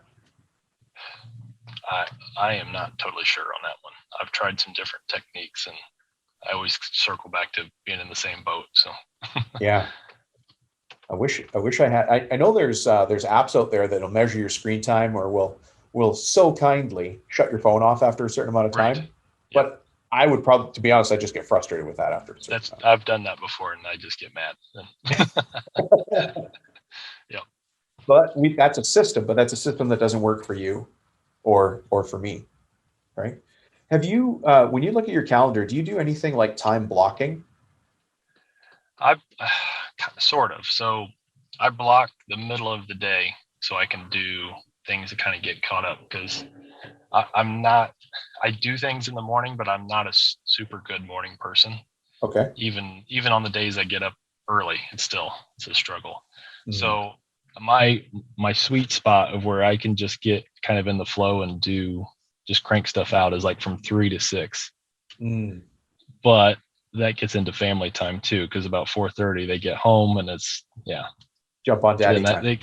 Who comes daddy time? Well, yeah. So there's a tool I'd like you to explore. It's called a block schedule. Okay. Now, people listening to this, by the time I'm finished talking about it, are going to say, Dom, that's not going to work. You don't understand how my business works. To which I'm going to respond in advance, you're full of it. Because right. I control my schedule, or other people control my schedule, but either way, it's my choice. Right. So what a block schedule is, and actually it doesn't cost any money. You can just go online and type in week at a glance calendar. So just get a week at a glance calendar, and it doesn't matter what the days are across. You just want it to say Monday, Tuesday, Wednesday, Thursday, Friday. And if you work Saturdays or Sundays, print that off as well. A lot of people in their faith want to have Sundays or Saturdays separated for faith, but it's important to put that in there too, so that they can block that and understand that's a sacred time, right? For all faiths in whatever way they take it. But if you print off that week at a glance calendar, I'm talking about printing on paper. I know I've just gone back to pre-1999, but I'm doing it on purpose. So the task I have for you, John, is I want you to print off that week at a glance calendar. And then I want you to tuck it in your book, grab a couple different colored pens, and go to a coffee shop alone.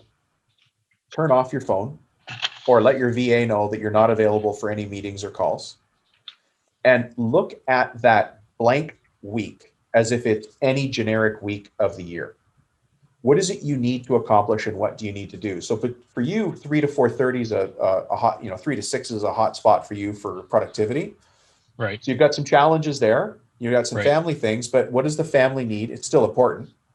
I mean, the reason we're in business is actually a personal reason. Right. So I don't want to take away from that, but you've got to look at your calendar and figure out what needs to be done when. So maybe for you, Monday mornings at what time does your crew start? Usually it depends on the day and how far they're traveling, but they try to get on site about 8:30, 9 o'clock at the latest. What's your first meeting with Brandon? If things were perfect, what's your first meeting of the day with Brandon? When I drop my kids off to school, so roughly around that time, about 8:30 is about the first time we talk.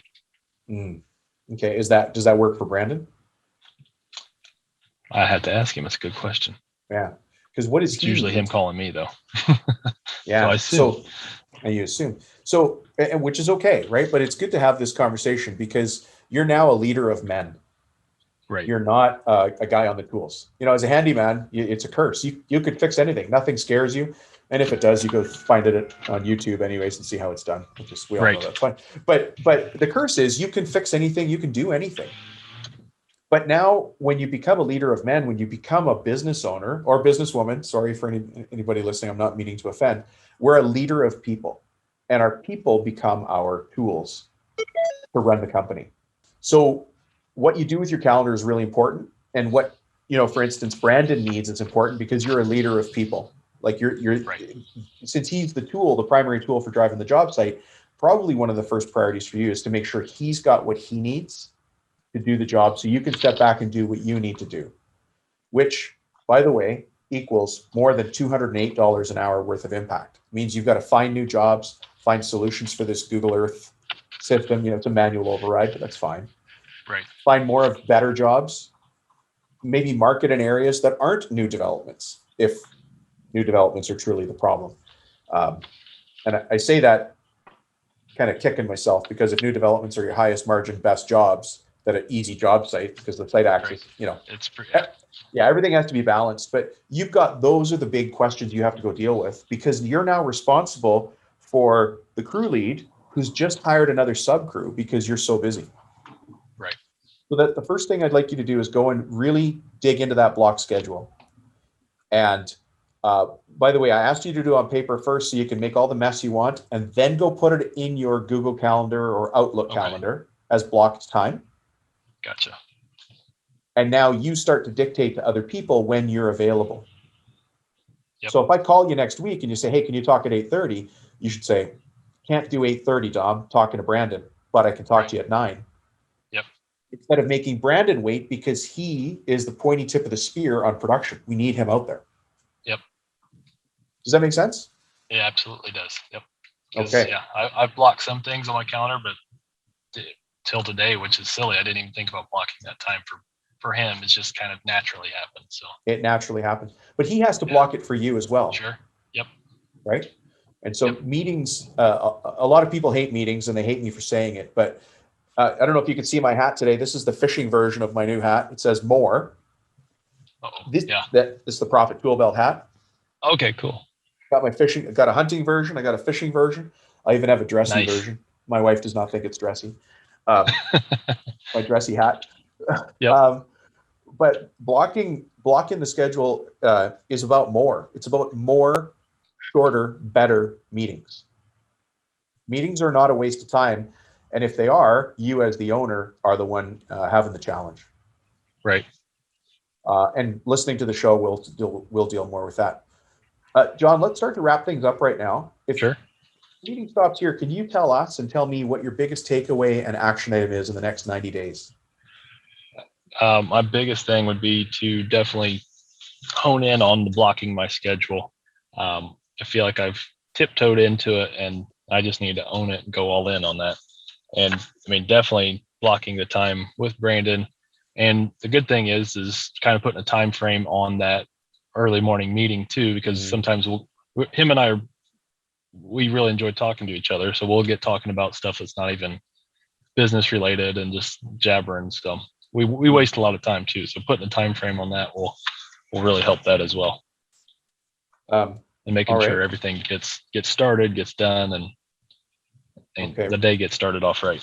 Remind me to add something here for you at the end. Okay. Here's what I got for you as your actions. Hone in on the block schedule. Focus on that early morning meeting. How did you feel when you heard the revenue responsibility per hour and understanding that your number is currently 208? I think mostly kind of confused on that number a little bit, considering like that our revenue number that we used was just for year to date, and then the hours was for the entire year. Okay. So I didn't know if that was a difference or not on how you figure that. I gotcha. Yeah, we actually need to use your whole year's sales, but you're in a growth pattern. Yep. Yeah. But more importantly, when you hear that you're worth $208, John's a very popular guy. He's got people waving through the window at him. Dude just stopped and he's like, "Are you okay?" I'm like, "Yeah, man, I'm on the phone." Small town Anderson. One of your cousins anyway. You're right, man. That's probably, yeah. Yeah. I love that though. That means you're a good guy and people like you. Yeah. But that revenue responsibility per hour, if you or anybody listening is confused by that number, I'm happy, because I want you to comment in your mind about what the heck I'm talking about. And that's how you break through to the other side. It shouldn't be easy. You should be arguing in your mind with what I'm saying so that you get to the point, all of us, get to the point where we understand I'm not responsible for billing myself out at $208 an hour. I'm responsible for producing $208 an hour. Right. Right. And so maybe that's 10 guys at $20.80 an hour, however the math works. Right. Right. Makes sense. Can I quickly just add a little bonus on here? I can't not do it. Absolutely. Please do. Okay. So one of your takeaways was the early morning meeting with Brandon. And you said you guys like each other, you get along, and so you go off on tangents. There's an easy 4-point agenda that'll keep you focused on GSD. GSD, G stands for getting, S stands for word you can figure out, and D stands for done. Right? Yep. So here's the GSD agenda for any meeting. Item number 1, numbers. Right away, get to the numbers. So do your pleasantries and hey, how are you? Numbers. So you may have to figure out what numbers you guys are going to talk about, but numbers comes first. Okay. Item number 2 is what's up. So Brandon, tell me what's going on. He'll tell you. And then you say, Brandon, here's what's going on for me. Number 3 is where are you stuck? So Brandon, tell me what you're stuck on. Tell me some of the challenges you've got. Hey, we didn't get any fasteners, or the composite board didn't come in for the decking, whatever you're doing, right? Right. So we've got numbers, what's up, then we've got where stuck, and then we have actions. Who is going to do what by when? For those of you who've been in meetings with me before, for those of you who coach with me before or who might be in the academy, you'll recognize that format, because we start with the numbers, then we talk about what's going on, then we talk about where we're stuck, and then we talk about who is going to do what by when. And the whole meeting is actually just to get to that last bit. Anything we talk about it, who's going to do what by when, is already a priority because it's filtered through those other 3 steps. Gotcha. Is that okay? Did that come too fast? No, absolutely. That's good. All right, man. I just got to figure out numbers we need to talk about. So yeah, got homework. You got some homework. Yeah, but thank you. I appreciate it. John, thank you for being on the show. I appreciate it so much. It was an honor to be here with you, and I love learning. So you definitely provided that for me too. So I appreciate that. Good. Thank you. And numbers is a constant thing. We're all digging for those numbers. So you'll need to figure out what the key numbers are, but you know what? Ask Brandon. Your next meeting, Brandon, what are the key numbers we need to talk about every day in our meetings? And Brandon will tell you. Yep. Like it. Why not? All right, Mr. Bowdy, thank you so much. All right, Dom, appreciate it. Thank you Have so a great much. day. Thank You too. Take care. Quite a few interesting things there with John. Great coaching meeting. We got right down to it in, as many of us as owners, we are the critical constraint in our business. I know we went in a bunch of different directions here, but keep in mind that our business, all of our business, your business, my business is a reflection of me. End of the day, the business is a reflection of me.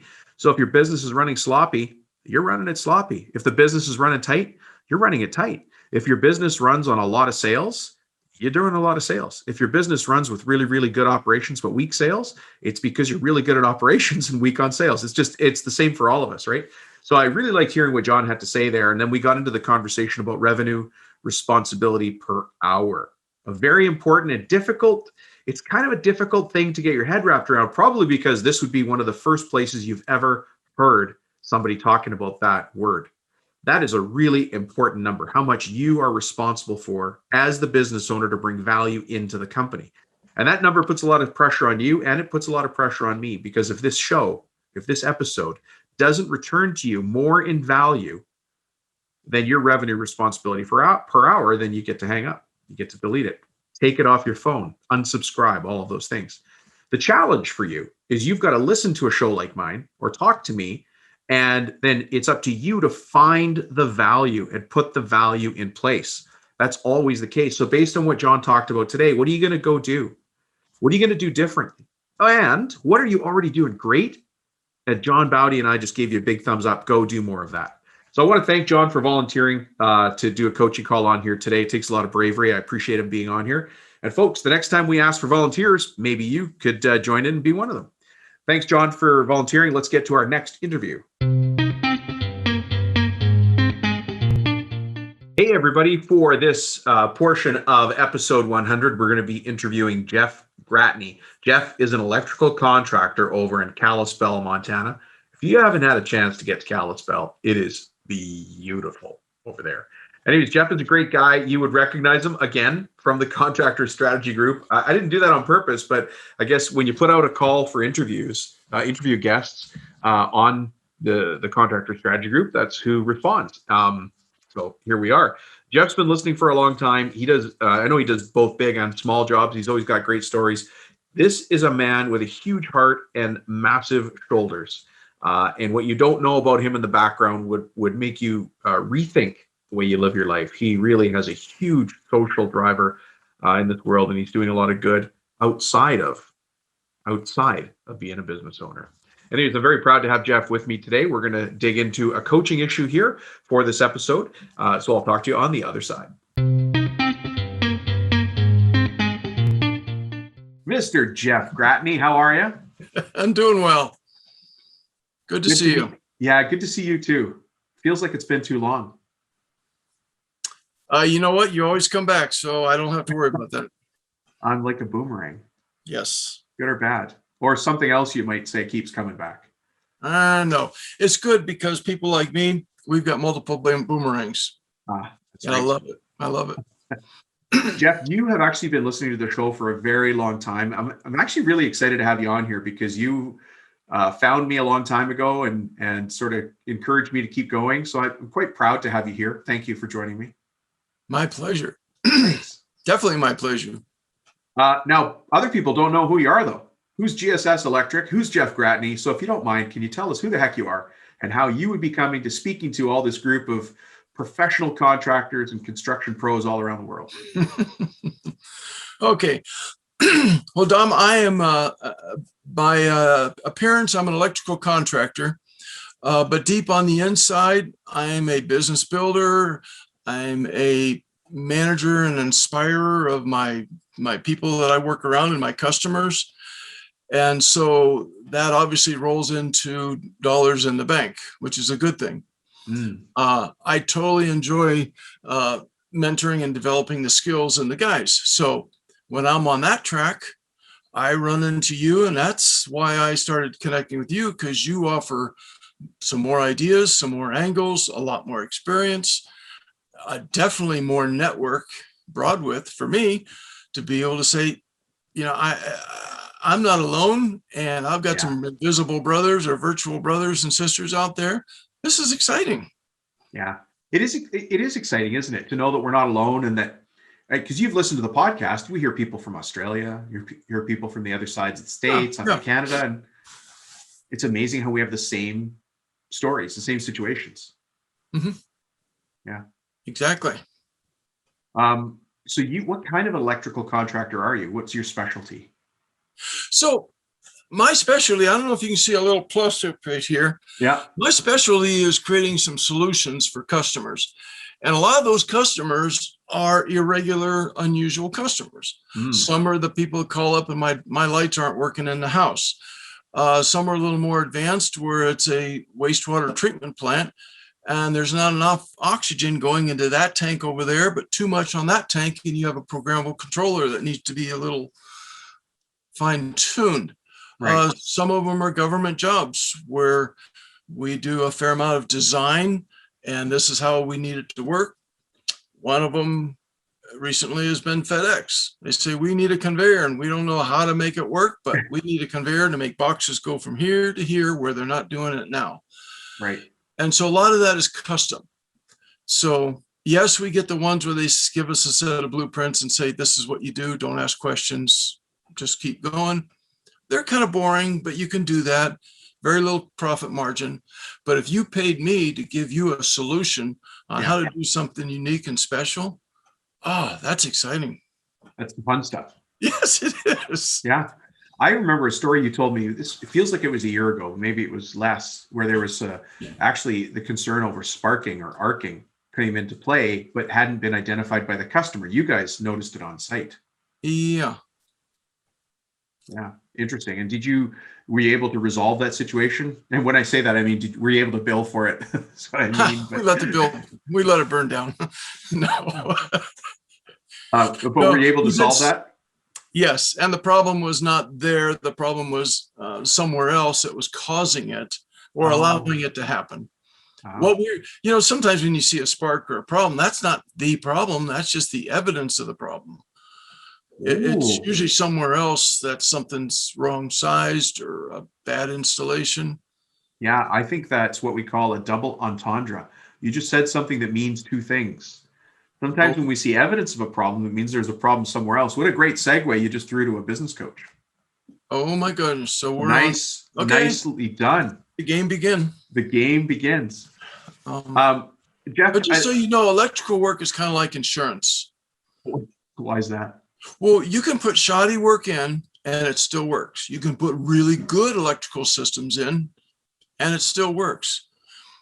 You can have bad insurance companies, good. It doesn't matter. But when you have a problem, you need that insurance company to be there, to have answers and to do their part. When you have a problem with a bad refrigerator and it's outside and you don't want your granddaughter to get shocked to death, that's when you want the good electricity to either blow a breaker or trip a GFI or do something to protect you. Right. And that's why I say we are a lot like insurance companies. We're kind of invisible until the problems arise, and then we stop the problem. Yeah, then you're there. That's when people can rely on you. If we do it right. That's I'll bet you there's a whole bunch of electrical contractors all around the world scribbling madly in their notebooks. And they're like, that Gratney guy gave me a good line. Because I talk to customers. And you listen. This I know about you. You also listen. What? You talk, but you ask great questions and you listen as well. Oh, sorry. Yeah, I got that. I did. Hook, line, and sinker. All right, listen, let's do this because I don't think I've explained to people on the show the format that we're going to use for doing the coaching, because we're doing kind of a different kind of coaching for episode 100. And that's what you're here to celebrate, is episode 100 of bringing great information to the field. I'm going to be following something called a 5-step coaching process. Just like you've got processes in your business and your trade, I can count the processes for what I do. So here's what we're going to do. And Jeff, you and I talked about this just a tiny bit in the pre-show. But we're not supposed to say that, are we? Well, everybody knows we do the pre-show. Yeah, let's pretend this is the curtain of Oz we're lifting. That's right. Or as my lawyer once said, excuse my office, you should never see sausages being made. And I didn't know what he meant until I thought about it a bit. It was just a mess. His office was a disaster. And that's what kind of making sausages looks like. It's a disaster until you put them on the grill. They're pretty good. Anyhow, He wouldn't be able to wear a plus on his shirt. no, no. Okay. Here's the 5-step coaching process. First, we're going to identify an issue together. So I'll ask you a couple of questions to do that. Then we're going to brainstorm solutions. So all sorts of ideas can hit the table, and there's no limitation on how crazy or outlandish they can be. We want to put everything on the table. Then we're going to anticipate roadblocks. So where might we get stuck? And that allows us then to solve things on paper.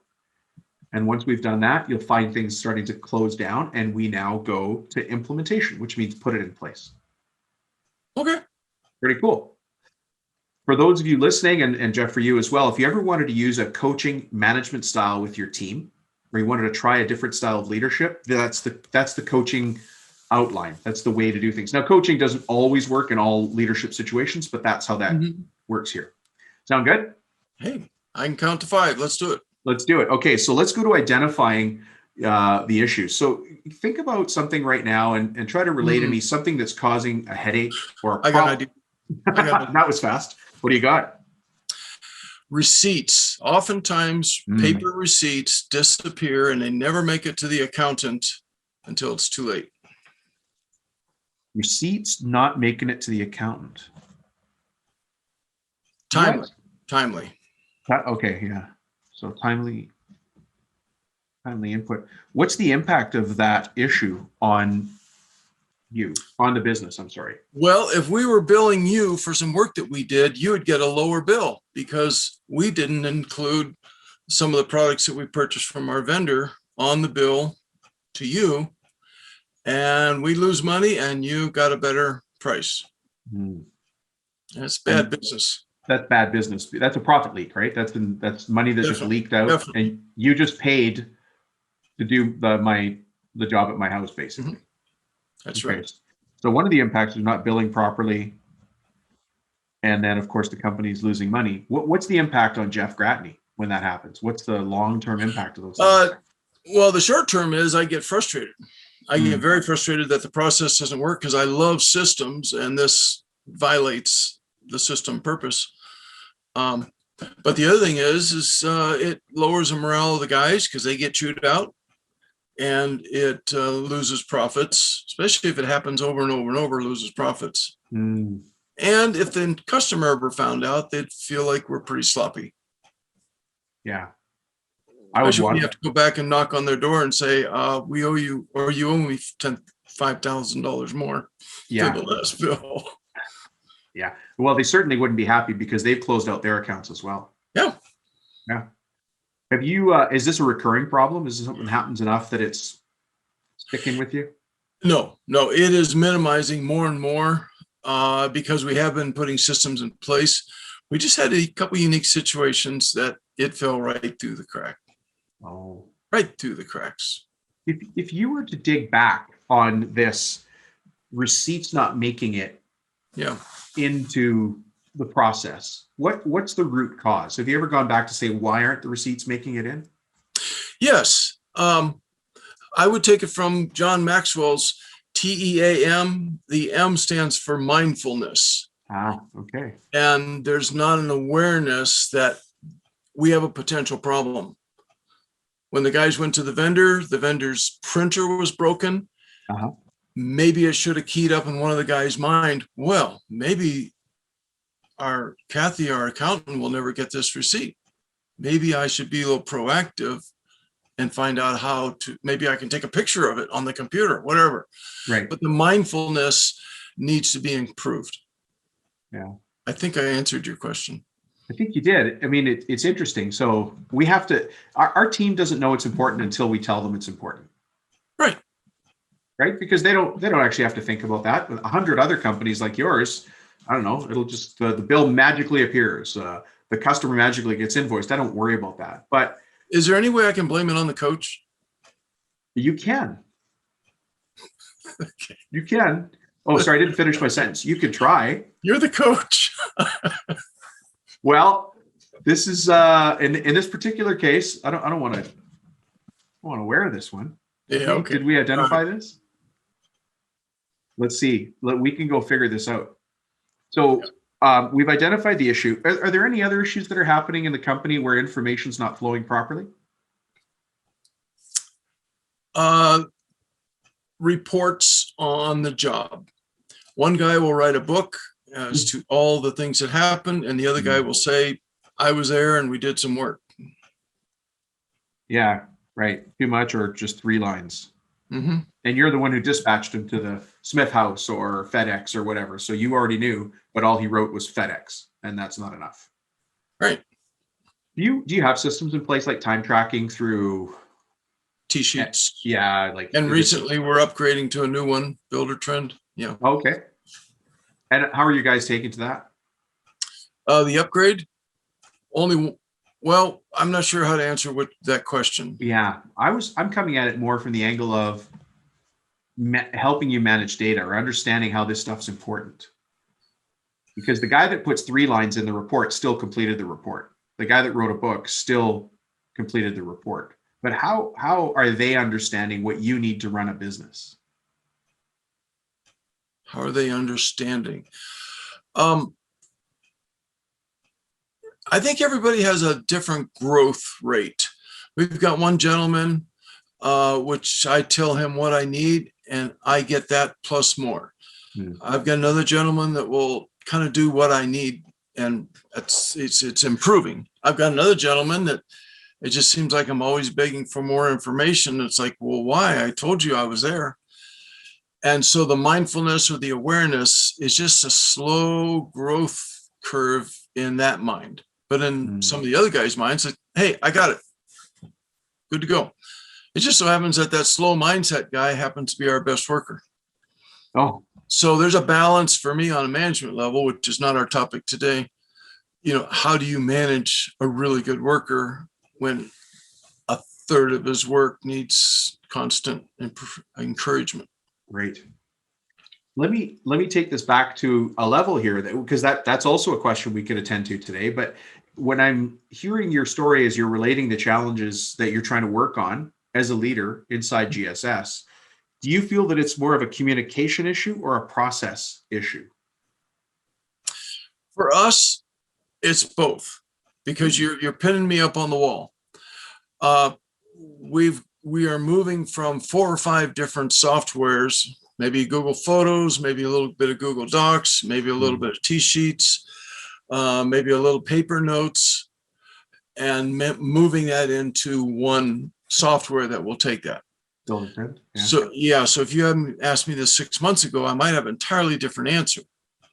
But right now, we're a little bit too spread out because we've got programs that do really good jobs, but they're not connected to each other.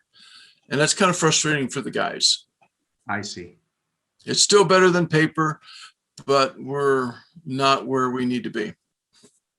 So thank you for that. So hopefully I've added some perspective just there. Is this a communication or a process issue? That might be, as I call it, the hot marble that you think about all weekend. Like, wait, Dom, what did Dom say? Is it a communication issue or is it a process issue?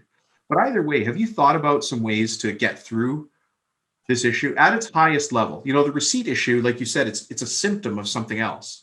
And then you identified that it's mindfulness. But when we're managing a number of people, we can't build policies or procedures around what one guy's doing. We have to run it as a company. So what would be some solutions to get through this? So I'm doing things a little differently, Dom. Most contractors treat their guys as a level up from apprentices, and they do a lot of the paperwork and they do a lot of babysitting. I'm raising leaders, I'm raising foremen so that they all are responsible for their own domain, which puts more pressure on me to do more delegating to them, more training to them, get them a bigger picture. And so I'm putting more pressure on them to actually be in their own rights, little owners. They own their job. Yeah. And so I'm obviously getting a little bit of blowback, because I'm pushing a little harder. I'm expecting more from them rather than the average, because I've been in the trades for 35 years and I know what it's like to be the guy that just does the job. Yeah. I've never had anybody treat them like I treat them, my men. We just got done. We have staff meetings twice a month, And part of our staff meeting was a training from, what's his name? I forgot his name. John Maxwell on team building. Right. I never had that before. No, they're pretty rare doing that, but that's what you have to do. I mean, what if somebody asks you, what part of the team are you on? Or are you on a team? Or if you're on a team, what's your responsibilities on that team? Well, see, that has nothing to do with pulling wire and hooking up lights. Yeah. That has everything to do with what kind of person they are. And so when you ask me some of these questions, I could dumb it down and just say, guys, just give me the paperwork and call it good and I'll fill in the blanks. But no, I'm wanting them to be additionally responsible. I don't know if that's the answer you wanted. That's the answer you I think got. it's great. You know what? That's an answer that was hammered out of cold steel. Like you've beat this question up a whole bunch of times, right? And a little bit of tears and blood. Yeah. Yeah. Blood. Uh-oh. This is being recorded, Jeff. Let's not talk about that. Okay. Water. We'll call it water. But I appreciate the approach you're taking, and I hope that the takeaway others are getting is that you invest in your people. Absolutely. Because and then you also expect that your people will grow for it. And they are. And they do. Sometimes I wish it was faster, you know. Yeah. Welcome to management. Welcome to leading people. What kind of roadblocks? Like now we're in the anticipate stage. Okay. How do you see? Well, hold on a second. I need to go back to brainstorming. What are some ideas here that we could put in place to increase the communication and get people to follow the process better? Let me take the question back there. Okay, so I'm back up to the brainstorming stage. Mm-hmm. What can we do inside the company to increase the communication and increase the use of process better? I think we need to identify the problem more, maybe create some more pain of what the problem is. It's so easy for guys just to say, hey, that's not my job. I do it. I do my part. I give you the piece of paper. I'm done. But if they had a little more understanding, or maybe the pain of their personal customer just got a wrong invoice. Right. I've got one gentleman that brings in a lot of work. If he knew that his personal customer was suffering because of our lack of efficiency, that would really bother him. And it does. Fortunately, he's one of the best guys on paperwork, so we don't have that problem. So if they have some ownership or a little more understanding of how that process works. Yeah. Yeah. And sometime we're going to talk about solutions. I'm looking forward to that question because I have a lot of ideas on solutions. Yeah, we might get there too, even right here. But have you ever had them in a meeting with Kathy where Kathy says, guys, when we don't get the invoice, the receipt, the bill, this is what happens in the office? Yes. That conversation happens probably once a month. Yeah, because there's internal customers too. So maybe if we're brainstorming ideas, maybe they need to understand that there's internal and external customers. They're the guy, literally the guy in the middle between the internal and the external customer. The internal customer needs their work, which is I need receipts, I need time, I need you to log in and out of jobs, I need you to X, Y, and Z. The external customer is the Smith or the Hermes household. They need X, Y, and Z. Mm-hmm. And so you sit in the middle and helping them have that understanding. That if you can do that, Jeff, what an amazing company you've got for them to understand the implication of the work they're doing. You know, what do you call the gentleman or the people that take charge of other people's money? It's right on tip of my tongue. I think it starts with an I. But when I take charge of your money, I'm not an ambassador. Oh, come on. It's not an investor. No. It's someone who you're relying on that they take care of it. I can't think of that name. Come on. But I encourage my guys that they're using their customers' money. Oh, it's so close to the tip of my tongue. I hope this doesn't happen again. But they're using your money, your job. We're working on a property of yours, let's say, and then they're sending paperwork to the office. That paperwork needs to be very exact on what we did at your place. Mm-hmm. And we're using your money and your time wisely, according to the contract. If that doesn't, I want to say a steward, but it's not. Yeah, that's it. Steward. It doesn't start with an I. Mr. But Gratman? Okay, I did my best. So they are a steward of your money and Right. of my resources and of trucks and tools Yes. and equipment. And that's a common talking point, that a good steward does You're here to be a this. good A steward. good steward does that. You're not just an electrician, you're actually a steward of a lot of people's money. I have to tell you, if I'm making an observation about our discussion today, you actually seem to do a lot of work around building the right culture in your business. Have you ever thought of that?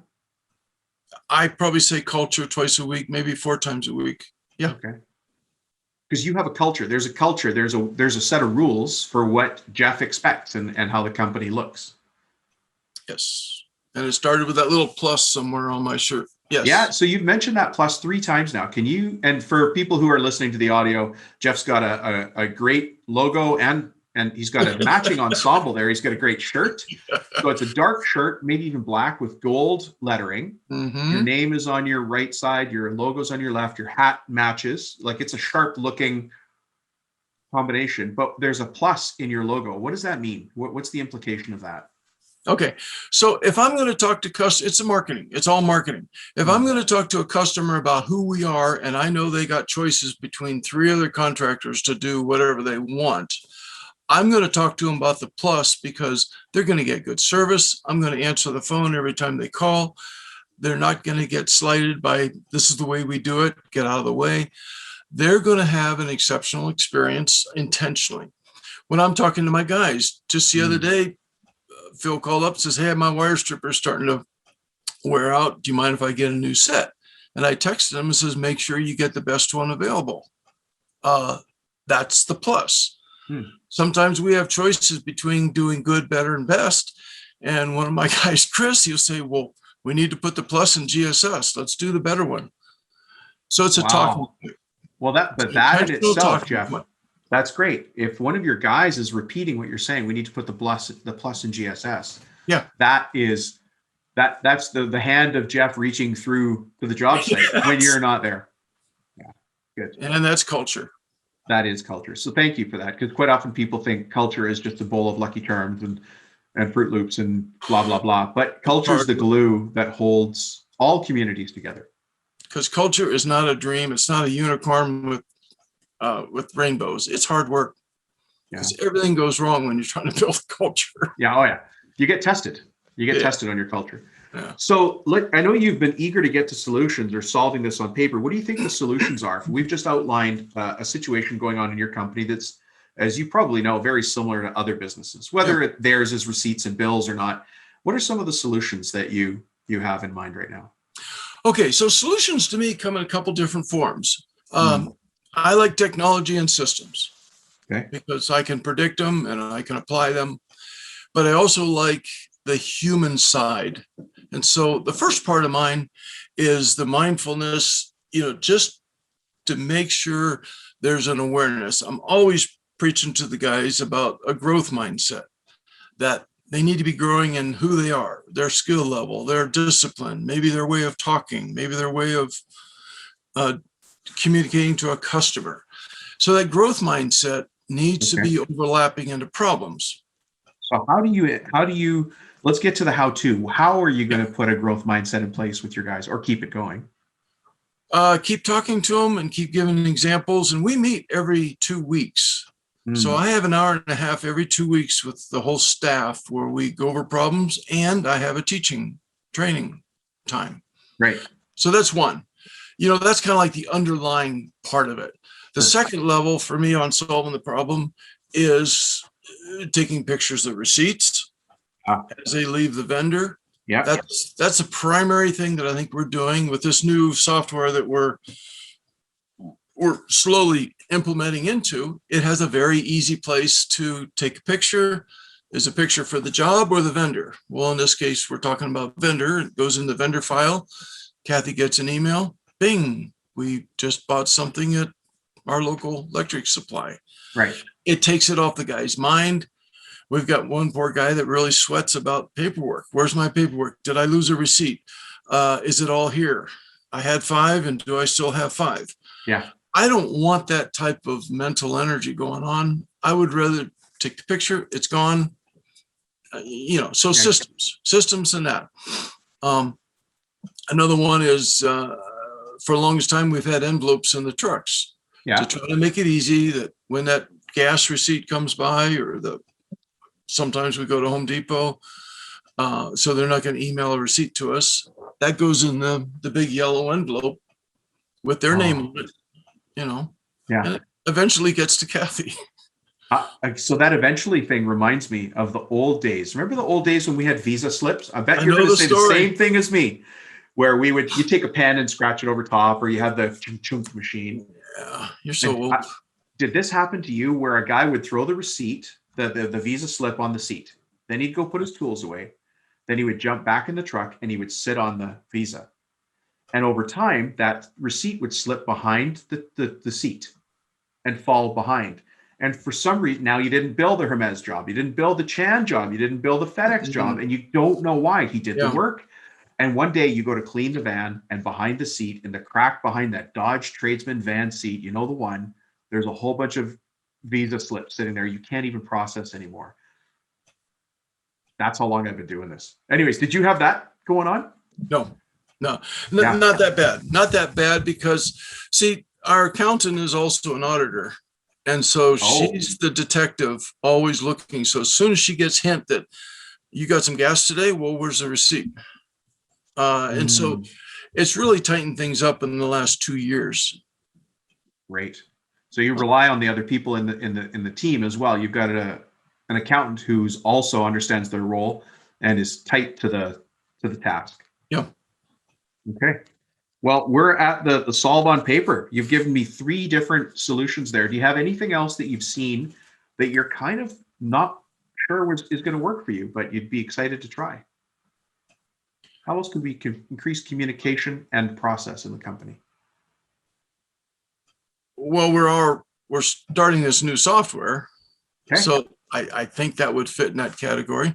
Perfect. You can only do so much at a time. The software is a big implementation. Yeah, and having just got done with that Goldman Sachs class, it's like I have so many ideas of how to do it wrong and how to do it right. But what's the perfect solution for us? That's what's important. Because we're a 4-man electrician team. It's not like we have 20 or 30. Yeah. Which is an entirely different style of doing things, I think. Perfect. So Jeff, if we were to stop the meeting right now, do you have a list of actions that you would take from here to go forward? Or sorry, not a list, just one thing that you took forward from this that you're going to go put in place? Well, I have one answer, which is one comment that's kind of it, is that you're a really good coach and you bring out good steps to identify problems and solutions. And I like that. That's why I listen to you. So I just want to get that out of the way. The other one is because this new software allows us to take pictures. That is something we were just talking about today, is how to make that easier, how to make that easy to identify. Is it a gas receipt? Was it for the Ford or the Chevy or the GMC? So we're working on that right now. Just 20 minutes ago before I started, there was the question, well, who got the excavator ordered for the job on Tuesday? Well, I thought she did. And he thought she did. Well, the new software has a to-do list right up front, and it's on all of our front page, and we can all see that it needs to be done. It's not like invisible tasks. So those are some of the things that we're pushing pretty hard today and now. Good. Those how do I say this? Those 2 twice a week meetings that you have, are they set in stone or are they written in sand on the shoreline? I don't know how to answer that question, except for just to tell you what they are. I schedule them. They are every single second Tuesday. They're called TMMs, Tuesday morning meeting. We've been doing it for 10 years, maybe. Oh, wonderful. So it's expected. Guys know that it's coming. I send out a text the night before. I have a script that I follow. It's just a Google Doc template that we talk about this first and then this, and then we get into vehicles, and then we get into each individual guy's comments. Yeah. And then I have my training at the end. So it's somewhat of predictable. I love it. It should be predictable. It should have a set agenda. And how long does that meeting take? Okay, this is where you and I separate. We're not standing up. We're not hitting the 15-minute rule. I'm not getting quick answers from the guys. I'm actually saying, how did it go with the Jones job? What kind of problems did we run into? Okay. Well, maybe 5 minutes or 5 seconds. Sure. But it's feedback for everybody else. So it's usually an hour and a quarter, depending on how long I do the training. Right. Because my training is custom to what happened that last 2 weeks. Jeff, would So you ever, sorry to cut you off, go ahead. Sometimes I'm the cog in the wheel because I say it's going to be a 1-hour meeting and I am the one that is so excited about training. I go for it. I know the feeling. But I get a lot of good feedback. I mean, I had one guy that wasn't there and he was talking to Phil, who was there with the meeting, and said, well, how did it go? He says, it was really good. You need to hear that podcast that Jeff emailed to you. He says, that was a really good one. Good. Yeah. Good. So you built a culture. You built a culture of learning, and your guys are staying with you. How long has your newest guy been with you? we hired him in September, October, brand new apprentice. Yeah. And how long has your oldest or your longest tenured person been with you? 6 or 7 years. But the real story is he got bought out by the union, went to the union for a year. Some really nasty things happened that he didn't like. And he says, Jeff, even though I get paid less with you, can I come back and start on the bottom and work my way up, even though he's the smartest guy in our group besides me. But he is a great asset. And now he knows why he wants to work for us. I give him responsibility. Yeah. You've built a culture that he believes in. He's probably proud to work with you. He actually is. I can't believe it. I can believe it. Yeah. Jeff, Yeah. Thank you. Thank you. This has been great. I think you've given a lot of insight to people. And, you and I think we're in the city that we're in, but you're talking to people all over the world. All over the world. So you're having an impact. You're leaving a legacy. I know you have there's a huge social part of you, like a social drive to help others be better in their lives. And at least I hope that this show does that. And I think you've helped send that out there. Thank you. Be very rewarding. Thanks, Thank Jeff. you for your time. Yeah. Have a great day. Let's do it again. Yeah. Bye. Well, there's Mr. Jeff Gratney, our guest on the Profit Tool Belt, episode 100. He was the final guest on the show. What a great lineup of people we had. Listen, one of the things he said in this interview was pretty cool was when he started talking about evidence of the problem. It's not the problem. It's just the evidence of a problem somewhere else. That might be the takeaway line of the day from that interview. Do you have a problem in your business? And have you been dealing with that same problem again and again? Well, it might just be evidence of a problem somewhere else in the business. And we talk about this, right? If you have a problem with collections, it might stun and amaze you to realize you might actually have a problem with marketing because you're attracting the wrong kind of clients. If you got a problem with delivery on site or having a product show up on site properly, maybe you have a problem somewhere else in the system, not where you think the problem is showing up. So I took all of that just from Jeff's interesting quote there about evidence of the problem.